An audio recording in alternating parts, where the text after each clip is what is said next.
ਸੁਕਹੁ ਟਲ ਗੁਰ ਸੇਵੀਐ। ਅਹਨਿਸ ਸਹਜ ਸੁਭਾਏ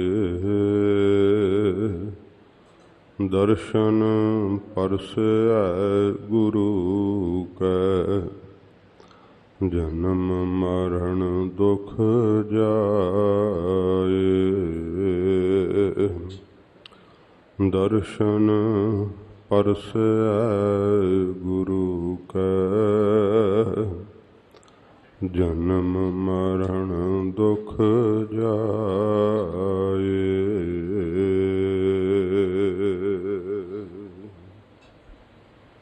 ਸਤਨਾਮ ਸ੍ਰੀ ਵਾਹਿਗੁਰੂ ਜੀ। ਆਸਾ ਮਹੱਲਾ ਚੌਥਾ। ਛੰਤ ਵੱਡਾ ਮੇਰਾ ਗੋਬਿੰਦ ਅਗਮ ਅਗੋਚਰ। ਆਦ ਨਿਰੰਜਨ ਨਿਰੰਕਾਰ ਜੀਓ। ਤਾਕੀ ਗਤ ਕਹੀ ਨ ਜਾਈ ਅਮਿਤ ਵਡਿਆਈ। ਮੇਰਾ ਗੋਬਿੰਦ ਅਲਖ ਅਪਾਰ ਜੀਓ। ਵੱਡਾ ਮੇਰਾ ਗੋਬਿੰਦ ਅਗਮ ਅਗੋਚਰ। ਆਦ ਨਿਰੰਜਨ ਨਿਰੰਕਾਰ ਜੀਓ। ਤਾਕੀ ਗਤ ਕਹੀ ਨ ਜਾਈ ਅਮਿਤ ਵਡਿਆਈ। ਮੇਰਾ ਗੋਬਿੰਦ ਅਲਖ ਅਪਾਰ ਜੀਓ। ਗੋਬਿੰਦ ਅਲਖ ਅਪਾਰ ਅਪਰੰਪਰ ਆਪ ਆਪਣਾ ਜਾਣਾ। ਕਿਆ ਇਹ ਜੰਤ ਵਿਚਾਰੇ ਕਹੀਆਹੇ। ਜੋ ਤੁਧ ਆਖ ਵਖਾਣਾ। ਜਿਸਨੋ ਨਦਰ ਕਰਹਿ ਤੂੰ ਆਪਣੀ।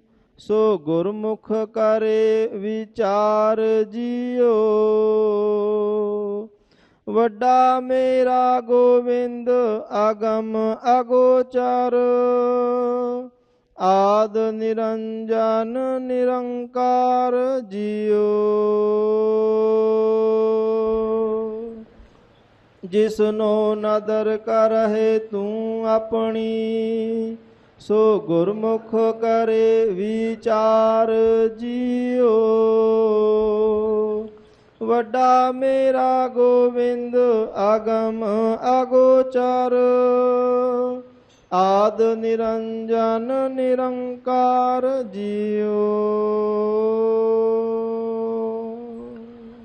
ਵਾਹਿਗੁਰੂ ਜੀ ਕਾ ਖਾਲਸਾ ਵਾਹਿਗੁਰੂ ਜੀ ਕੀ ਫਤਿਹ।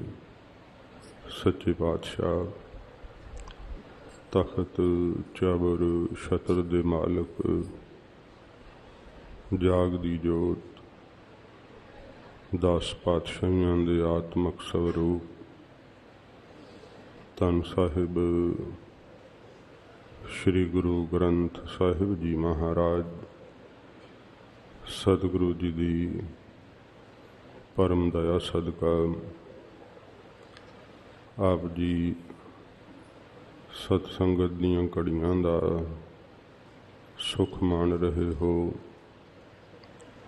ਚੋਜੀ ਪ੍ਰੀਤਮ ਬਾਦਸ਼ਾਹ ਦਰਵੇਸ਼ ਧੰਨ ਗੁਰੂ ਗੋਬਿੰਦ ਸਿੰਘ ਸਾਹਿਬ ਸੱਚੇ ਪਾਤਸ਼ਾਹ ਜੀ ਮਹਾਰਾਜ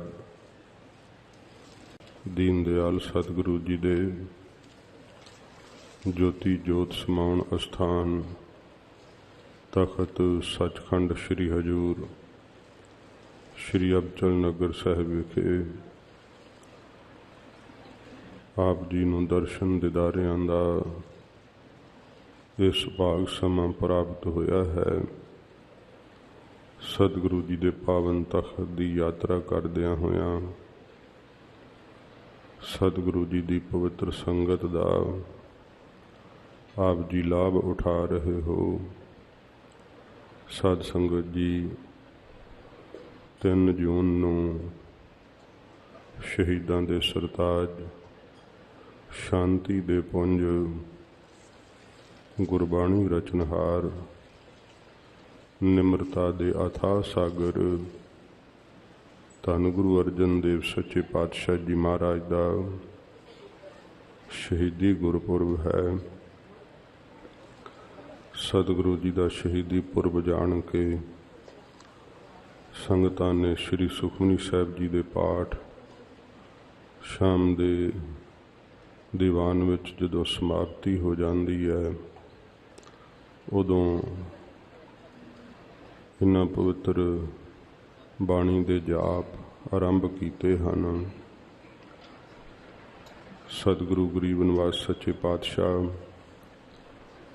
जिन्हां दी बाबत मथुरा भट्ट जी ने आख्या है, महाराज जो ज्योति स्वरूप परमेश्वर सारी कायनात नूं प्रकाश रहा है, हे गुरु अर्जन साहिब आप प्रतख ओ ज्योति स्वरूप परमेश्वर हो सच्चे पातशाह।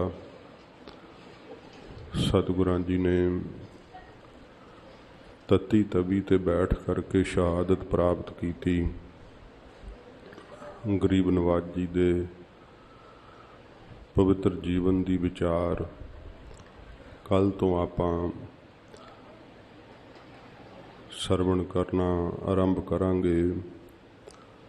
3 दिन सतगुरु जी के शहीदी पुरब के संबंध विच गुरबाणी की लड़ीवार कथा दे नाल महाराज की शहादत के प्रसंग की भी कथा होवेगी।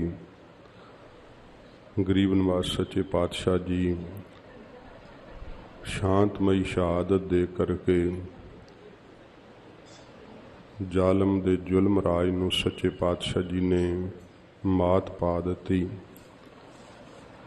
गरीब निवास सच्चे पातशाह जी की शहादत तो उपरंत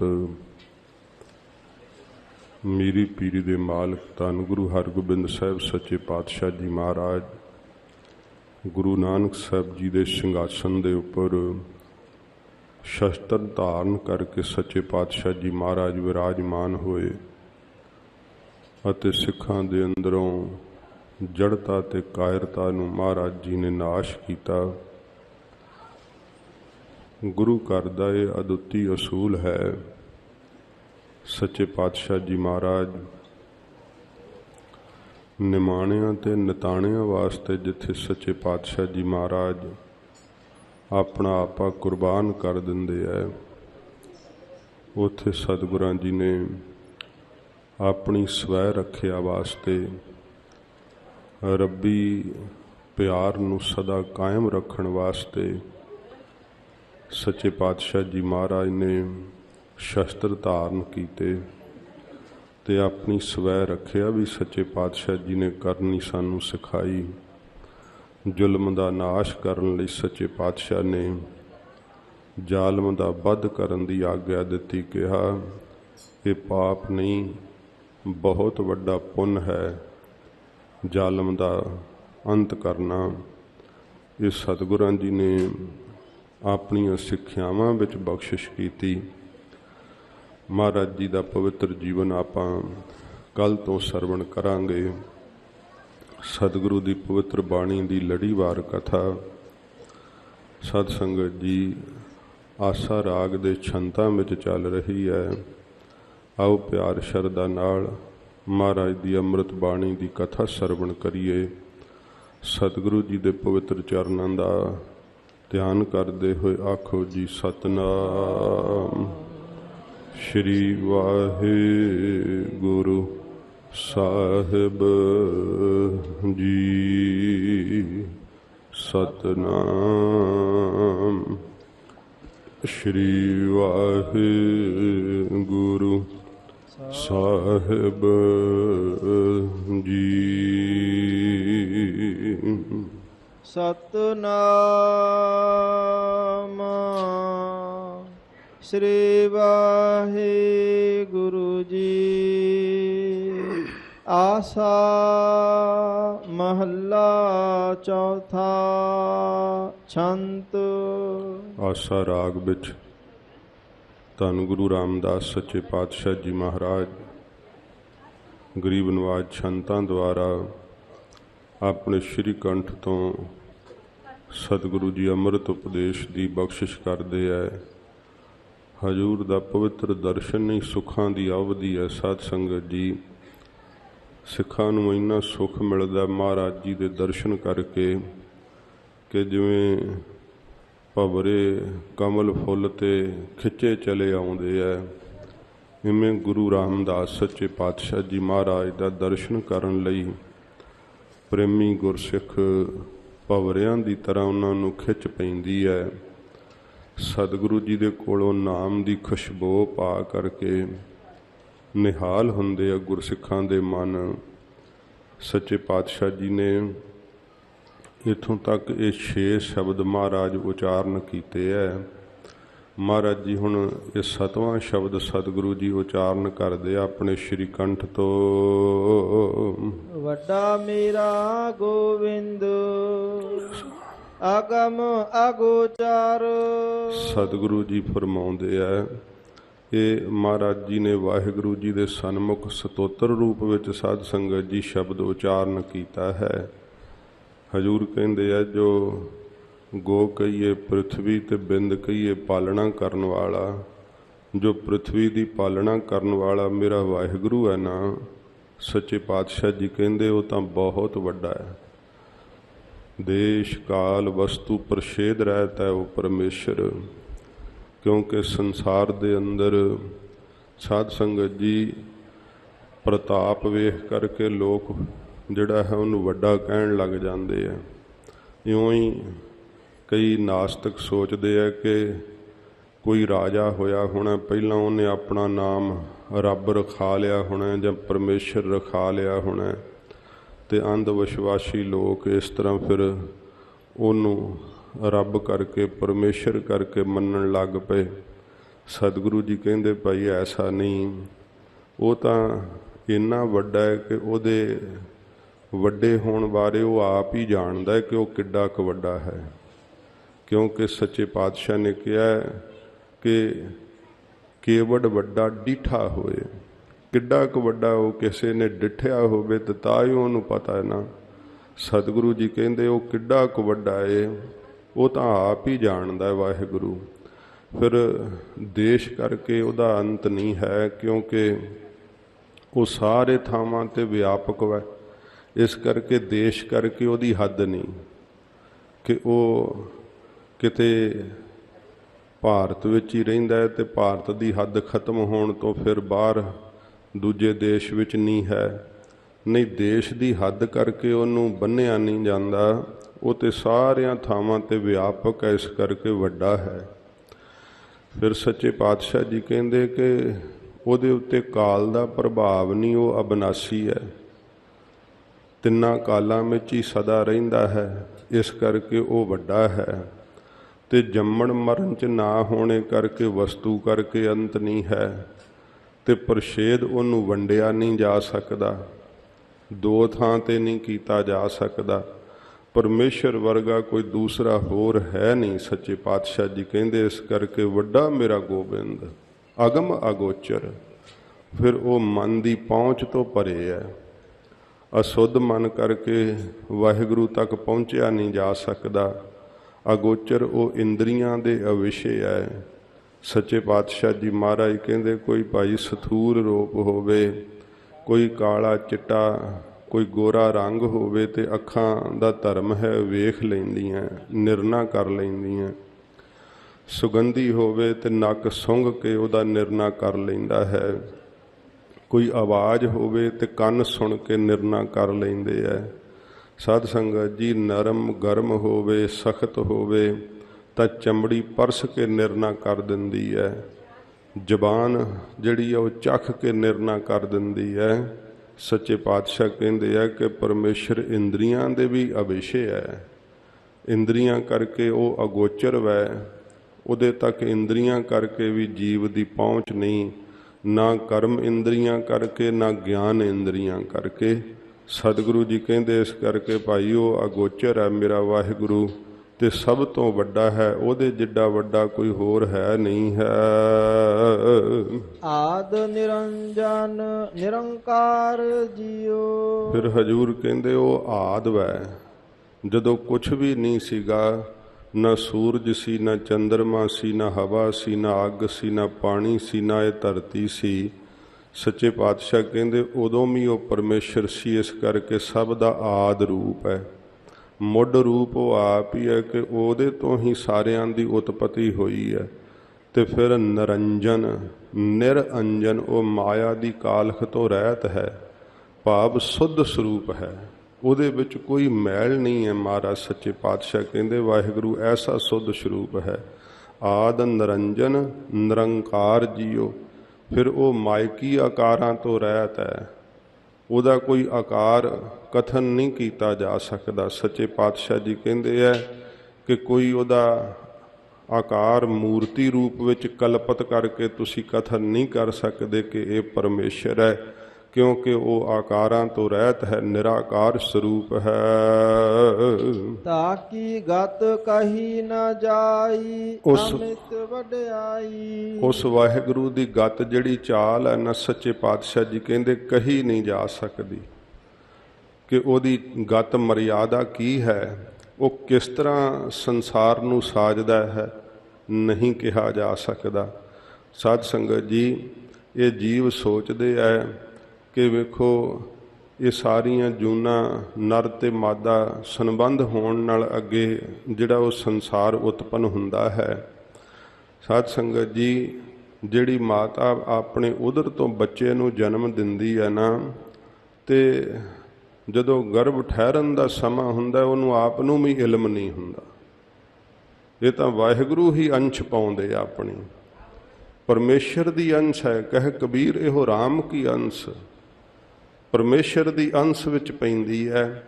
ਫਿਰ ਇਸ ਤਰ੍ਹਾਂ ਜੀਵ ਦੇ ਸਰੀਰ ਦੇ ਅੰਗ ਪ੍ਰਤੰਗ ਬਣਦੇ ਹੈ, ਤੇ ਤੀਸਰੇ ਮਹੀਨੇ ਵਾਹਿਗੁਰੂ ਜੀ ਉਹਦੇ ਵਿੱਚ ਜੋਤ ਪ੍ਰਵੇਸ਼ ਕਰਦੇ, ਤੇ ਫਿਰ 6 ਮਹੀਨੇ ਮਾਤਾ ਦੇ ਗਰਭ ਵਿੱਚ ਉਸ ਜੋਤ ਨੂੰ ਹੀ ਭਾਵ ਸਰੀਰ ਦੇ ਆਕਾਰ ਵਿੱਚ ਆ ਕਰਕੇ ਪੁੱਠਿਆਂ ਲਟਕਣਾ ਪੈਂਦਾ ਹੈ। ਪਰਮੇਸ਼ਰ ਦੀ ਗਤ ਚਾਲ ਕੀ ਹੈ, ਕਿਸ ਤਰ੍ਹਾਂ ਉਤਪੰਨ ਕਰਦਾ ਹੈ, ਕਿਸ ਤਰ੍ਹਾਂ ਇਹ ਸਾਰੇ ਸੰਸਾਰ ਨੂੰ ਰਚ ਰਿਹਾ ਹੈ।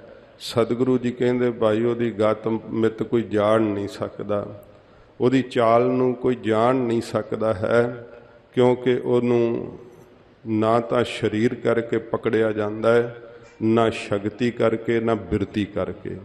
ਇਸ ਕਰਕੇ ਮਹਾਰਾਜ ਜੀ ਕਹਿੰਦੇ ਆ ਤਾਂ ਕੀ ਗਤ ਕਹੀ ਨਾ ਜਾਈ ਅਮਿਤ ਵਡਿਆਈ। ਉਹਦੀ ਜਿਹੜੀ ਵਡਿਆਈ ਹੈ ਨਾ, ਉਹ ਅਮਿਤ ਹੈ, ਮਿਣਨ ਤੋਂ ਰਹਿਤ ਹੈ। ਉਹਦੀ ਵਡਿਆਈ ਕੋਈ ਮਿਣ ਨਹੀਂ ਸਕਦਾ। ਕੋਈ ਕਹੇ ਕਿ ਬਸ ਇੰਨਾ ਕੀ ਜਸ ਹੈ ਪਰਮੇਸ਼ਰ ਦਾ, ਇਸ ਤੋਂ ਵੱਧ ਨਹੀਂ। ਸਤਿਗੁਰੂ ਜੀ ਕਹਿੰਦੇ ਉਹਦੇ ਤਾਂ ਜਸ ਦੇ ਭੰਡਾਰੇ ਭਰੇ ਪਏ ਹੈ। ਉਹਦੀ ਵਡਿਆਈ ਅਮਿਤ ਹੈ, ਮਿਣੀ ਨਹੀਂ ਜਾ ਸਕਦੀ ਕਿ ਉਹਦੀ ਕਿੱਡੀ ਕੁ ਵੱਡੀ ਵਡਿਆਈ ਹੈ। ਸੱਚੇ ਪਾਤਸ਼ਾਹ ਜੀ ਮਹਾਰਾਜ ਕਹਿੰਦੇ ਇਸ ਤਰ੍ਹਾਂ ਭਾਈ ਵਾਹਿਗੁਰੂ ਜਿਸ ਦੀ ਗਤ ਕਹੀ ਨਹੀਂ ਜਾਂਦੀ, ਜਿਸ ਦਾ ਕੋਈ ਸਰੂਪ ਨਹੀਂ ਕਿਹਾ ਜਾਂਦਾ, ਜਿਸ ਦੇ ਕੋਈ ਸੁਭਾਅ ਨੂੰ ਨਹੀਂ ਦੱਸਿਆ ਜਾਂਦਾ ਕਿ ਕਿਵੇਂ ਵਾਹਿਗੁਰੂ ਜੀ ਇਹ ਸਾਰੀ ਕਾਇਨਾਤ ਨੂੰ ਉਤਪੰਨ ਕਰ ਰਹੇ ਹੈ। ਸੱਚੇ ਪਾਤਸ਼ਾਹ ਜੀ ਮਹਾਰਾਜ ਕਹਿੰਦੇ ਭਾਈ ਉਸ ਵਾਹਿਗੁਰੂ ਦੀ ਗਤ ਮਰਿਆਦਾ ਨੂੰ ਨਹੀਂ ਜਾਣਿਆ ਜਾ ਸਕਦਾ।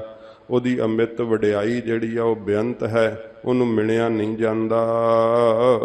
ਮੇਰਾ ਗੋਬਿੰਦ ਅਲਖ ਅਪਾਰ ਜੀਓ। ਮੇਰਾ ਜੋ ਗੋਬਿੰਦ ਪਰਮੇਸ਼ਰ ਧਰਤੀ ਦਾ ਪਾਲਕ ਹੈ ਨਾ, ਮਹਾਰਾਜ ਕਹਿੰਦੇ ਅਲਖ ਅਪਾਰ ਜੀਓ। ਹੈ ਪਿਆਰੇ ਜੀ, ਉਹ ਲਖਿਆ ਨਹੀਂ ਜਾਂਦਾ ਸ਼ਕਤੀ ਬਿਰਤੀ ਕਰਕੇ। ਹਾਂ, ਲਖਣਾ ਬਿਰਤੀ ਕਰਕੇ ਮਹਾਰਾਜ ਲਿਖਾਉਂਦੇ ਆ। ਫਿਰ ਜਦੋਂ ਮਹਾਰਾਜ ਦੱਸਦੇ ਆ ਕਿ ਉਹ ਨਿਰਭਉ ਹੈ, ਉਹ ਨਿਰਵੈਰ ਹੈ, ਉਹਦਾ ਮੂਰਤ ਕਾਲ ਤੋਂ ਰਹਿਤ ਹੈ, ਉਹਦਾ ਸਰੂਪ ਹਸਤੀ ਵਾਲਾ ਹੈ। ਤੇ ਫਿਰ ਇਹ ਲਖਣਾ ਬਿਰਤੀ ਨਾਲ ਸਾਧ ਸੰਗਤ ਜੀ ਸਿੱਖ ਜਿਹੜੇ ਉਹ ਜਾਣਦੇ ਆ। ਮਹਾਰਾਜ ਜਦੋਂ ਲਖਣ ਪ੍ਰਗਟ ਕਰਕੇ ਪੂਰੇ ਗੁਰੂ ਜੀ ਸਿੱਖ ਨੂੰ ਦੱਸਦੇ ਆ। ਸਤਿਗੁਰੂ ਜੀ ਕਹਿੰਦੇ ਉਵੇਂ ਭਾਈ ਇਹ ਸ਼ਕਤੀ ਬਿਰਤੀ ਕਰਕੇ ਅਲਖ ਵੈ, ਤੇ ਅਪਾਰ ਵੈ, ਇਹਦਾ ਕੋਈ ਪਾਰਾਵਾਰ ਪਰਮੇਸ਼ਰ ਦਾ ਅੰਤ ਨਹੀਂ ਕੋਈ ਪਾ ਸਕਦਾ। ਗੋਬਿੰਦ ਅਲਖ ਅਪਾਰ ਅਪਰੰਪਰ। ਮੇਰਾ ਪ੍ਰਥਵੀ ਦਾ ਪਾਲਕ ਸੱਚੇ ਪਾਤਸ਼ਾਹ ਜੀ ਕਹਿੰਦੇ ਲਖਣ ਤੋਂ ਰਹਿਤ ਹੈ, ਪਾਰਾਵਾਰ ਤੋਂ ਰਹਿਤ ਹੈ, ਉਹਦਾ ਅੰਤ ਨਹੀਂ ਪਾਇਆ ਜਾਂਦਾ। ਅਪਰੰਪਰ ਪ੍ਰਕਿਰਤੀ ਉਰੇ ਹੈ, ਉਹ ਪ੍ਰਕਿਰਤੀ ਤੋਂ ਵੀ ਪਰਾਰੂਪ ਹੈ। ਇਸ ਕਰਕੇ ਸਤਿਗੁਰੂ ਜੀ ਕਹਿੰਦੇ ਭਾਈ ਉਹਦਾ ਕੋਈ ਕਿਸੇ ਪ੍ਰਕਾਰ ਅੰਤ ਸਿਰਾ ਨਹੀਂ ਜਾਣਿਆ ਜਾਂਦਾ, ਕਿੱਥੋਂ ਸ਼ੁਰੂ ਹੁੰਦਾ ਤੇ ਕਿੱਥੇ ਸਮਾਪਤ ਹੁੰਦਾ ਏ। ਆਪ ਆਪਣਾ ਜਾਣਾ। ਆਪ ਹੀ ਉਹ ਆਪਣੇ ਆਪ ਨੂੰ ਜਾਣਦਾ ਹੈ ਕਿ ਉਹ ਕਿੱਡਾ ਕੁ ਵੱਡਾ ਹੈ। ਆਪਣੇ ਸਰੂਪ ਨੂੰ ਆਪ ਹੀ ਪਰਮੇਸ਼ਰ ਜਾਣਦਾ ਹੈ, ਦੂਜਾ ਬਣ ਕਰਕੇ ਕੋਈ ਵੀ ਨਹੀਂ ਜਾਣ ਸਕਦਾ। ਜਦੋਂ ਉਹਦੇ ਵਿੱਚ ਅਭੇਦ ਹੋ ਜਾਈਏ ਨਾ ਤੇ ਫਿਰ ਹੀ ਸਾਧ ਸੰਗਤ ਜੀ ਉਹਦੇ ਤੱਕ ਪਹੁੰਚ ਹੁੰਦੀ ਹੈ। ਤੇ ਉਹਦੇ ਤੱਕ ਪਹੁੰਚ ਉਹਦਾ ਰੂਪ ਬਣ ਕੇ ਹੀ ਹੁੰਦੀ ਹੈ, ਅਭੇਦ ਹੋ ਕੇ ਹੀ ਹੁੰਦੀ ਹੈ। ਦੂਜਾ ਬਣ ਕਰਕੇ ਤਾਂ ਉੱਥੇ ਪਹੁੰਚਿਆ ਹੀ ਨਹੀਂ ਜਾਂਦਾ। ਇਸ ਕਰਕੇ ਮਹਾਰਾਜ ਕਹਿੰਦੇ ਆ ਆਪ ਆਪਣਾ ਜਾਣ। ਇਹ ਆਪ ਹੀ ਆਪਣੇ ਆਪ ਨੂੰ ਜਾਣਦਾ ਹੈ ਕਿ ਉਹ ਕਿੱਡਾ ਕੁ ਵੱਡਾ ਹੈ। ਆਪਣੇ ਸਰੂਪ ਨੂੰ ਪਰਮੇਸ਼ਰ ਆਪ ਹੀ ਜਾਣਦਾ ਹੈ। ਕਿਆ ਇਹ ਜੰਤ ਵਿਚਾਰੇ ਕਹੀਆਹੇ। ਸਤਿਗੁਰੂ ਜੀ ਕਹਿੰਦੇ ਜੰਤ ਵਿਚਾਰੇ ਤੁੱਛ ਬੱਪੜੇ ਕੀ ਕਹੇ ਜਾ ਸਕਦੇ ਆ, ਕੀ ਕਹਿ ਸਕਦੇ ਹਨ ਪਰਮੇਸ਼ਰ ਬਾਰੇ, ਕੋਈ ਕੀ ਵਿਚਾਰ ਦੱਸ ਸਕਦਾ ਹੈ। ਸਾਧ ਸੰਗਤ ਜੀ ਕਈ ਕਹਿੰਦੇ ਆ ਕਿ ਮੈਂ ਸਰੂਪ ਕਥਨ ਕਰ ਸਕਦਾ ਹਾਂ। ਮਹਾਰਾਜ ਕਹਿੰਦੇ ਭਾਈ ਵਾਹਿਗੁਰੂ ਦਾ ਸਰੂਪ ਤਾਂ ਕੋਈ ਕਥਨ ਕਰ ਹੀ ਨਹੀਂ ਸਕਦਾ ਹੈ। ਵੇਦ ਸ਼ਾਸਤਰ ਵੀ ਜਿਹਨੂੰ ਨੇਤ ਨੇਤ ਕਰਕੇ ਕਹਿ ਰਹੇ ਆ, ਉਹਦੇ ਸਰੂਪ ਨੂੰ ਕੌਣ ਕਥਨ ਕਰ ਸਕਦਾ ਏ। ਜੋ ਤੁਧ ਆਖ ਵਖਾਣਾ। ਸੱਚੇ ਪਾਤਸ਼ਾਹ ਜੀ ਇਹ ਵਿਚਾਰੇ ਤੁਛ ਜੀਵ ਕੀ ਹੈ ਜਿਹੜੇ ਤੁਹਾਡੇ ਸਰੂਪ ਨੂੰ ਆਖ ਕੇ ਕਥਨ ਕਰਕੇ ਮਹਾਰਾਜ ਫਿਰ ਉਹਦਾ ਵਖਿਆਣ ਕਰ ਸਕਣ। ਭਾਵੇਂ ਸਾਧ ਸੰਗਤ ਜੀ ਇਹ ਸਾਰੇ ਜੀਵ ਇਕੱਠੇ ਹੋ ਕਰਕੇ ਵਾਹਿਗੁਰੂ ਦੇ ਸਰੂਪ ਨੂੰ ਕਥਨ ਕਰਨ ਲੱਗ ਜਾਣ, ਸਤਿਗੁਰੂ ਜੀ ਕਹਿੰਦੇ ਭਾਵੇਂ ਤਾਂ ਵੀ ਉਹ ਕਥਨ ਵਿੱਚ ਨਹੀਂ ਆਉਂਦਾ ਹੈ। ਉਹਨੂੰ ਕਥਨ ਨਹੀਂ ਕੀਤਾ ਜਾ ਸਕਦਾ, ਉਹਨੂੰ ਕਿਹਾ ਨਹੀਂ ਜਾ ਸਕਦਾ ਸੰਪੂਰਨ ਤੌਰ ਤੇ। ਕਿਉਂਕਿ ਜਿਵੇਂ ਸਿੱਧਾ ਨੇ ਵੀ ਪੁੱਛਿਆ ਸੀ ਮਹਾਰਾਜ ਕਿਸੇ ਨੇ ਸ਼ਾਇਦ ਕਥਨ ਕੀਤਾ ਨਹੀਂ ਹੋਣਾ। ਮਹਾਰਾਜ ਕਹਿੰਦੇ ਨਹੀਂ, ਕਥ ਕਥ ਕਥੀ ਕੋਟੀ ਕੋਟ ਕੋਟ। ਸਿੱਧੋ ਕਰੋੜਾਂ ਹੀ ਪਹਿਲੋਂ ਕਥਨ ਕਰ ਕਰਕੇ ਇਸ ਧਰਤੀ ਤੋਂ ਚਲੇ ਗਏ, ਹੁਣ ਕਰੀ ਜਾਂਦੇ ਆ। ਆਉਣ ਵਾਲੇ ਸਮੇਂ 'ਚ ਵੀ ਕਰੀ ਜਾਣਗੇ ਤਾਂ ਵੀ ਉਹਦਾ ਅੰਤ ਨਹੀਂ ਪਾਇਆ ਜਾ ਸਕਦਾ। ਤੇ ਇਹ ਵਿਚਾਰੇ ਤੁੱਛ ਜੀਵ ਕੀ ਇਹ ਬੁੱਧੀ ਛੋਟੀ ਜੀ ਬੁੱਧੀ ਕਰਕੇ, ਜਿਵੇਂ ਸਾਧ ਸੰਗਤ ਜੀ ਸਿੱਪੀ ਨਾਲ ਸਮੁੰਦਰ ਨਹੀਂ ਨਾ ਉਲੀਚਿਆ ਜਾ ਸਕਦਾ, ਤੇ ਇਵੇਂ ਇਹ ਤੁੱਛ ਬੁੱਧੀ ਨਾਲ ਮਹਾਰਾਜ ਕਹਿੰਦੇ ਭਾਈ ਇਹ ਜੀਵ ਕੀ ਵਿਚਾਰ ਦੇ ਸਕਦੇ ਆ ਵਾਹਿਗੁਰੂ ਦੀ, ਪਰਮੇਸ਼ਰ ਦੇ ਬਾਰੇ ਕੀ ਦੱਸ ਸਕਦੇ ਆ। ਇਹ ਤੁੱਛ ਬੱਪੜੇ ਵਿਚਾਰੇ ਜੀਵ ਜਿਹੜੇ ਆ ਵਾਹਿਗੁਰੂ ਤੇਰੇ ਸਰੂਪ ਨੂੰ ਕਥਨ ਨਹੀਂ ਕਰ ਸਕਦੇ, ਕਹਿ ਕਰਕੇ ਦੱਸ ਨਹੀਂ ਸਕਦੇ ਕਿ ਤੇਰਾ ਸਰੂਪ ਕੈਸਾ ਹੈ। ਜਿਸਨੋ ਨਦਰ ਕਰਹਿ ਤੂੰ ਆਪਣੀ। ਜਿਹਦੇ ਉੱਤੇ ਤੂੰ ਆਪਣੀ ਮਿਹਰ ਦੀ ਨਿਗਾਹ ਕਰਦਾ ਨਾ, ਵੇਖ ਲੋ ਇਹੋ ਜਿਹਾ ਅਲਖ, ਇਹੋ ਜਿਹਾ ਅਗਮ, ਇਹੋ ਜਿਹਾ ਅਗੋਚਰ। ਹੁਣ ਸਤਿਗੁਰੂ ਜੀ ਕਹਿੰਦੇ ਜਿਹਦੇ ਉੱਤੇ ਇਹ ਮੇਰੇ ਵਾਹਿਗੁਰੂ ਤੂੰ ਗੁਰੂ ਜੀ ਦੁਆਰਾ ਆਪਣੀ ਮਿਹਰ ਕਰ ਦਿੰਨਾ ਏ। ਸੋ ਗੁਰਮੁਖ ਕਰੇ ਵਿਚਾਰ ਜਿਉ। ਉਹ ਗੁਰਮੁਖਾਂ ਦੀ ਸੰਗਤ ਵਿੱਚ ਲੱਗ ਕਰਕੇ ਤੇਰੇ ਨਾਮ ਦੀ ਵਿਚਾਰ ਕਰਦੇ ਐ, ਤੇਰੇ ਸਰੂਪ ਦੀ ਵਿਚਾਰ ਕਰਦੇ ਐ ਕਿ ਐਸਾ ਤੇਰਾ ਅਗਮ ਸਰੂਪ ਹੈ, ਐਸਾ ਤੇਰਾ ਅਗੋਚਰ ਸਰੂਪ ਹੈ। ਤੂੰ ਅਸਚਰਜ ਹੈ, ਤੂੰ ਵਿਸਮਾਦ ਹੈ, ਤੂੰ ਆਨੰਦ ਹੈ, ਤੂੰ ਸੁਖ ਰੂਪ ਹੈ। ਗੁਰਮੁਖ ਵਿਚਾਰ ਕਰਦੇ ਆ, ਜਿਵੇਂ ਜਿਵੇਂ ਵਿਚਾਰ ਕਰਦੇ ਆ ਤਿਵੇਂ ਤਿਵੇਂ ਸਾਧ ਸੰਗਤ ਜੀ ਧਿਆਨ ਗਾੜਾ ਹੁੰਦਾ ਜਾਂਦਾ, ਇੰਨਾ ਇਕਾਗਰ ਹੁੰਦਾ ਜਾਂਦਾ, ਤਿਵੇਂ ਤਿਵੇਂ ਗਿਆਨ ਦੀ ਵਿਚਾਰ ਹੋਰ ਵਿਸ਼ਾਲ ਹੁੰਦੀ ਜਾਂਦੀ। ਰੱਬ ਦਾ ਪਿਆਰਾ ਇੰਨਾ ਵਿਸ਼ਾਲ ਹੋ ਜਾਂਦਾ, ਇਹ ਸਾਰਾ ਬ੍ਰਹਿਮੰਡ ਉਹਨੂੰ ਆਪਣੇ ਸਰੀਰ ਦਾ ਹਿੱਸਾ ਹੀ ਦਿਸਣ ਲੱਗ ਪੈਂਦਾ। ਸਾਰੀ ਕਾਇਨਾਤ ਉਹਨੂੰ ਆਪਣੇ ਆਪ ਵਿੱਚ ਸਮਾਈ ਦਿਸਣ ਲੱਗ ਪੈਂਦੀ ਹੈ। ਪਰ ਫਿਰ ਵੀ ਕੀ ਵੇਖਦਾ ਉੱਥੇ ਤੱਕ ਪਹੁੰਚ ਕੇ ਕਿ ਪਰਮੇਸ਼ਰ ਤੇ ਕਾਇਨਾਤ ਤੋਂ ਵੀ ਪਰੇ ਹੈ। ਉਹਦਾ ਤਾਂ ਆਕਾਸ਼ ਕਰਕੇ ਵੀ ਕੋਈ ਅੰਤ ਨਹੀਂ। ਜਿਵੇਂ ਆਕਾਸ਼ ਐਡਾ ਵੱਡਾ, ਆਕਾਸ਼ ਦਾ ਕੋਈ ਅੰਤ ਆਉਂਦਾ ਹੈ? ਕਿਤੇ ਕੋਈ ਅੰਤ ਪਾਇਆ ਕਿਸੇ ਆਕਾਸ਼ ਦਾ? ਉਹ ਆਕਾਸ਼ ਤੋਂ ਵੀ ਸਾਧ ਸੰਗਤ ਜੀ ਬੇਅੰਤ ਹੈ। ਇਉਂ ਸੱਚੇ ਪਾਤਸ਼ਾਹ ਜੀ ਕਹਿੰਦੇ ਆ ਅੱਜ ਤੱਕ ਕੋਈ ਆਕਾਸ਼ ਦਾ ਅੰਤ ਨਹੀਂ ਪਾ ਸਕਿਆ ਹੈ, ਤੇ ਵਾਹਿਗੁਰੂ ਦਾ ਅੰਤ ਕਿਸੇ ਕੀ ਪਾਉਣਾ ਹੈ। ਹਜੂਰ ਕਹਿੰਦੇ ਆ ਜਿਸਨੋ ਨਦਰ ਕਰਹਿ ਤੂੰ ਆਪਣੀ। ਹੇ ਮੇਰੇ ਵਾਹਿਗੁਰੂ ਜੀ, ਜਿਹਦੇ ਉੱਤੇ ਆਪ ਆਪਣੀ ਮਿਹਰ ਦੀ ਨਿਗਾਹ ਕਰਦੇ ਹੋ, ਗੁਰੂ ਜੀ ਦੁਆਰਾ ਜਿਹਦਾ ਭਲਾ ਕਰਨਾ ਚਾਹੁੰਦੇ ਹੋ, ਸੋ ਗੁਰਮੁਖ ਕਰੇ ਵਿਚਾਰ ਜਿਉ। ਉਹ ਸਿੱਖ ਮੁਖੀ ਗੁਰੂ ਜੀ ਦੁਆਰਾ ਆਪ ਜੀ ਦੇ ਸਰੂਪ ਦੀ ਵਿਚਾਰ ਕਰਦੇ ਆ। ਸਤਿਗੁਰੂ ਜੀ ਦੇ ਕੋਲੋਂ ਗਿਆਨ ਦੀ ਵਿਚਾਰ ਲੈ ਕੇ ਆਪਣੇ ਅੰਦਰ ਧਾਰਨ ਕਰਦੇ ਆ। ਵੱਡਾ ਮੇਰਾ ਗੋਬਿੰਦ ਆਗਮ ਅਗੋਚਰ। ਸਤਿਗੁਰੂ ਜੀ ਕਹਿੰਦੇ ਮੇਰਾ ਪ੍ਰithvi ਦਾ ਪਾਲਕ ਵਾਹਿਗੁਰੂ ਇਸ ਕਰਕੇ ਸਭ ਤੋਂ ਵੱਡਾ ਹੈ। ਮਨ ਦੀ ਪਹੁੰਚ ਤੋਂ ਪਰੇ ਹੈ, ਅਸੁੱਧ ਮਨ ਕਰਕੇ ਲਖਿਆ ਨਹੀਂ ਜਾਂਦਾ। ਇੰਦਰੀਆਂ ਦੇ ਇਹ ਵਿਸ਼ੇ ਹੈ, ਨਾ ਕਰਕੇ ਉਹਨੂੰ ਹੱਥਾਂ ਨਾਲ ਪਕੜਿਆ ਜਾਂਦਾ ਹੈ, ਨਾ ਪੈਰਾਂ ਨਾਲ ਚੱਲ ਕੇ ਉਹਦੇ ਤੱਕ ਜਾਇਆ ਜਾਂਦਾ ਹੈ। ਸੱਚੇ ਪਾਤਸ਼ਾਹ ਜੀ ਨੇ ਫਿਰ ਉਹ ਤਰੀਕੇ ਦੱਸੇ ਹੈ ਕਿ ਜਿਹੜੇ ਆ ਨਾ, ਤੂੰ ਆਪਣੇ ਹੱਥ ਸ਼ਰਧਾ ਦੇ ਬਣਾ ਲੈ, ਪ੍ਰੇਮ ਦੇ ਚਰਨ ਬਣਾ ਲੈ, ਜੇ ਤੂੰ ਵਾਹਿਗੁਰੂ ਦੇ ਘਰ ਨੂੰ ਚੱਲਣਾ ਹੈ ਤਾਂ। ਸੱਚੇ ਪਾਤਸ਼ਾਹ ਮਹਾਰਾਜ ਕਿਹਾ ਫਿਰ ਇਹ ਲੋਇਣ ਸੁਰਤ ਕਰੇ ਤੇ ਸੁਰਤੀ ਦੀਆਂ ਅੱਖਾਂ ਬਣਾ ਲੈ। ਸੁਰਤ ਟਿਕਾਇਆ ਕਰ ਸ਼ਬਦ ਦੇ ਅੰਦਰ, ਨਾਨਕ ਕਹੈ ਸਿਆਣੀਏ ਇਹ ਕੰਤ ਮਿਲਾਵਾ ਹੋਏ। ਮਹਾਰਾਜ ਕਹਿੰਦੇ ਇਸ ਤਰ੍ਹਾਂ ਵਾਹਿਗੁਰੂ ਮਿਲਦਾ ਹੈ, ਉਹ ਵੱਡਾ ਹੈ। ਉਹਦੀ ਵੱਡੀ ਵਡਿਆਈ ਨੂੰ ਇਹ ਤੁੱਛ ਜੀਵ ਕੀ ਜਾਣ ਸਕਦੇ ਹੈ। ਉਹਦੀ ਵੱਡੀ ਵਡਿਆਈ ਨੂੰ ਤਾਂ ਬ੍ਰਹਮਾ ਨਹੀਂ ਪਾ ਸਕਿਆ, ਵਿਸ਼ਨੂੰ ਸ਼ਿਵਜੀ ਵਰਗੇ ਨਹੀਂ ਪਾ ਸਕੇ, ਦੈਂਤ ਨਹੀਂ ਪਾ ਸਕਦੇ, ਤੇ ਮਹਾਰਾਜ ਕਹਿੰਦੇ ਮਨੁੱਖ ਤਾਂ ਵਿਚਾਰਾ ਬੱਪੜਾ ਤੁੱਛ ਕੀ ਪਾ ਸਕਦਾ ਹੈ। ਇਸ ਕਰਕੇ ਹਜੂਰ ਕਹਿੰਦੇ ਵੱਡਾ ਮੇਰਾ ਗੋਬਿੰਦ ਅਗਮ ਅਗੋਚਰ। ਉਹ ਤਾਂ ਅਗਮ ਮੈਂ ਇੰਦਰੀਆਂ ਦੇ ਅਵਿਸ਼ੇ ਹੈ, ਮਨ ਦੀ ਪਹੁੰਚ ਤੋਂ ਪਰੇ ਹੈ।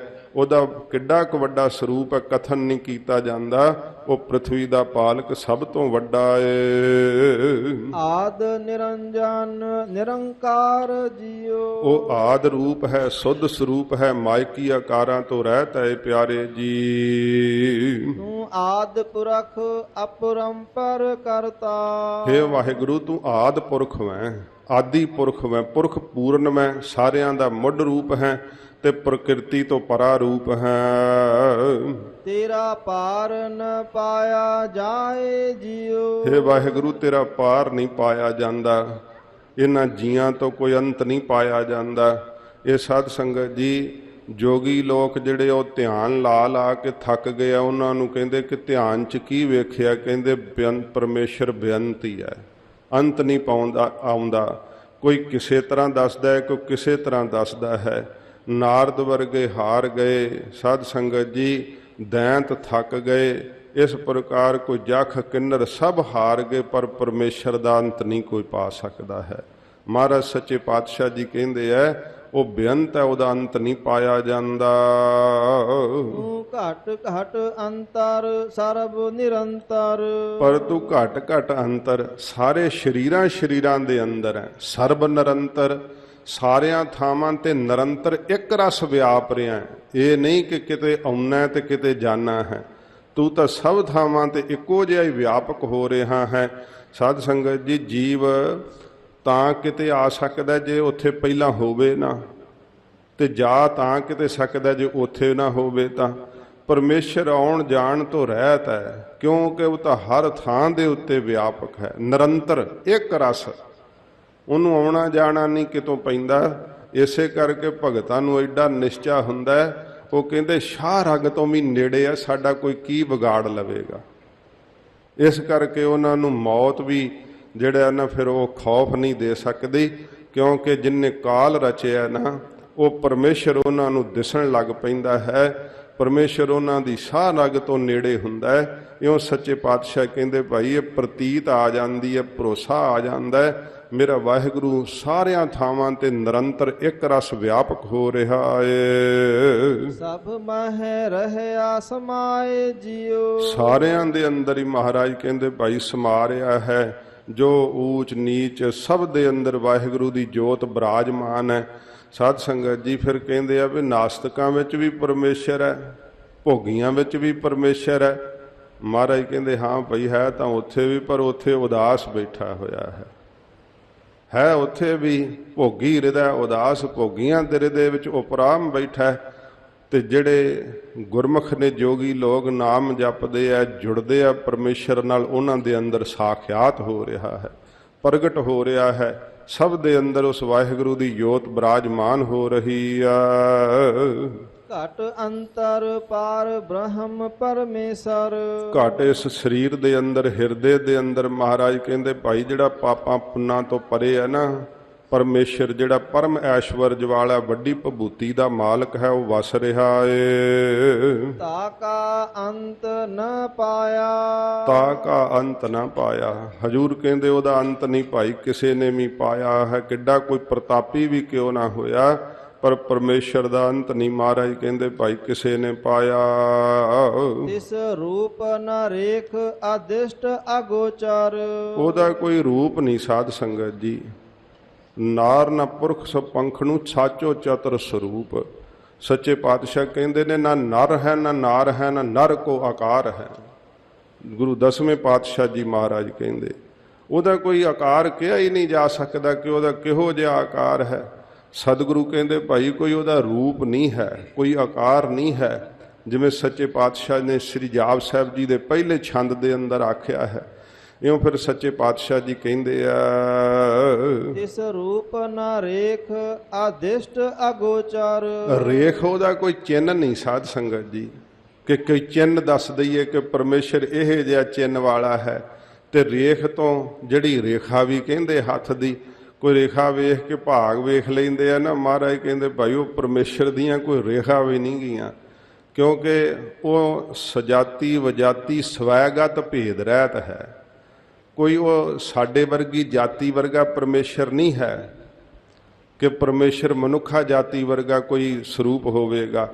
ਫਿਰ ਵਜਾਤੀ ਜਿਹੜੀਆਂ ਦੂਜੀਆਂ ਜਾਤੀਆਂ ਜਿਵੇਂ ਪਸ਼ੂ ਹੁੰਦੇ ਆ, ਕੋਈ ਪਰਮੇਸ਼ਰ ਉਹੋ ਜਿਹਾ ਹੋਵੇ ਜਿਵੇਂ ਕਲਪਤ ਕੀਤੇ ਹੋਏ ਕਈ ਸਾਧ ਸੰਗਤ ਜੀ ਪਸ਼ੂਆਂ ਦੀ ਪੂਜਾ ਕਰਦੇ ਪਰਮੇਸ਼ਰ ਜਾਣ ਕੇ।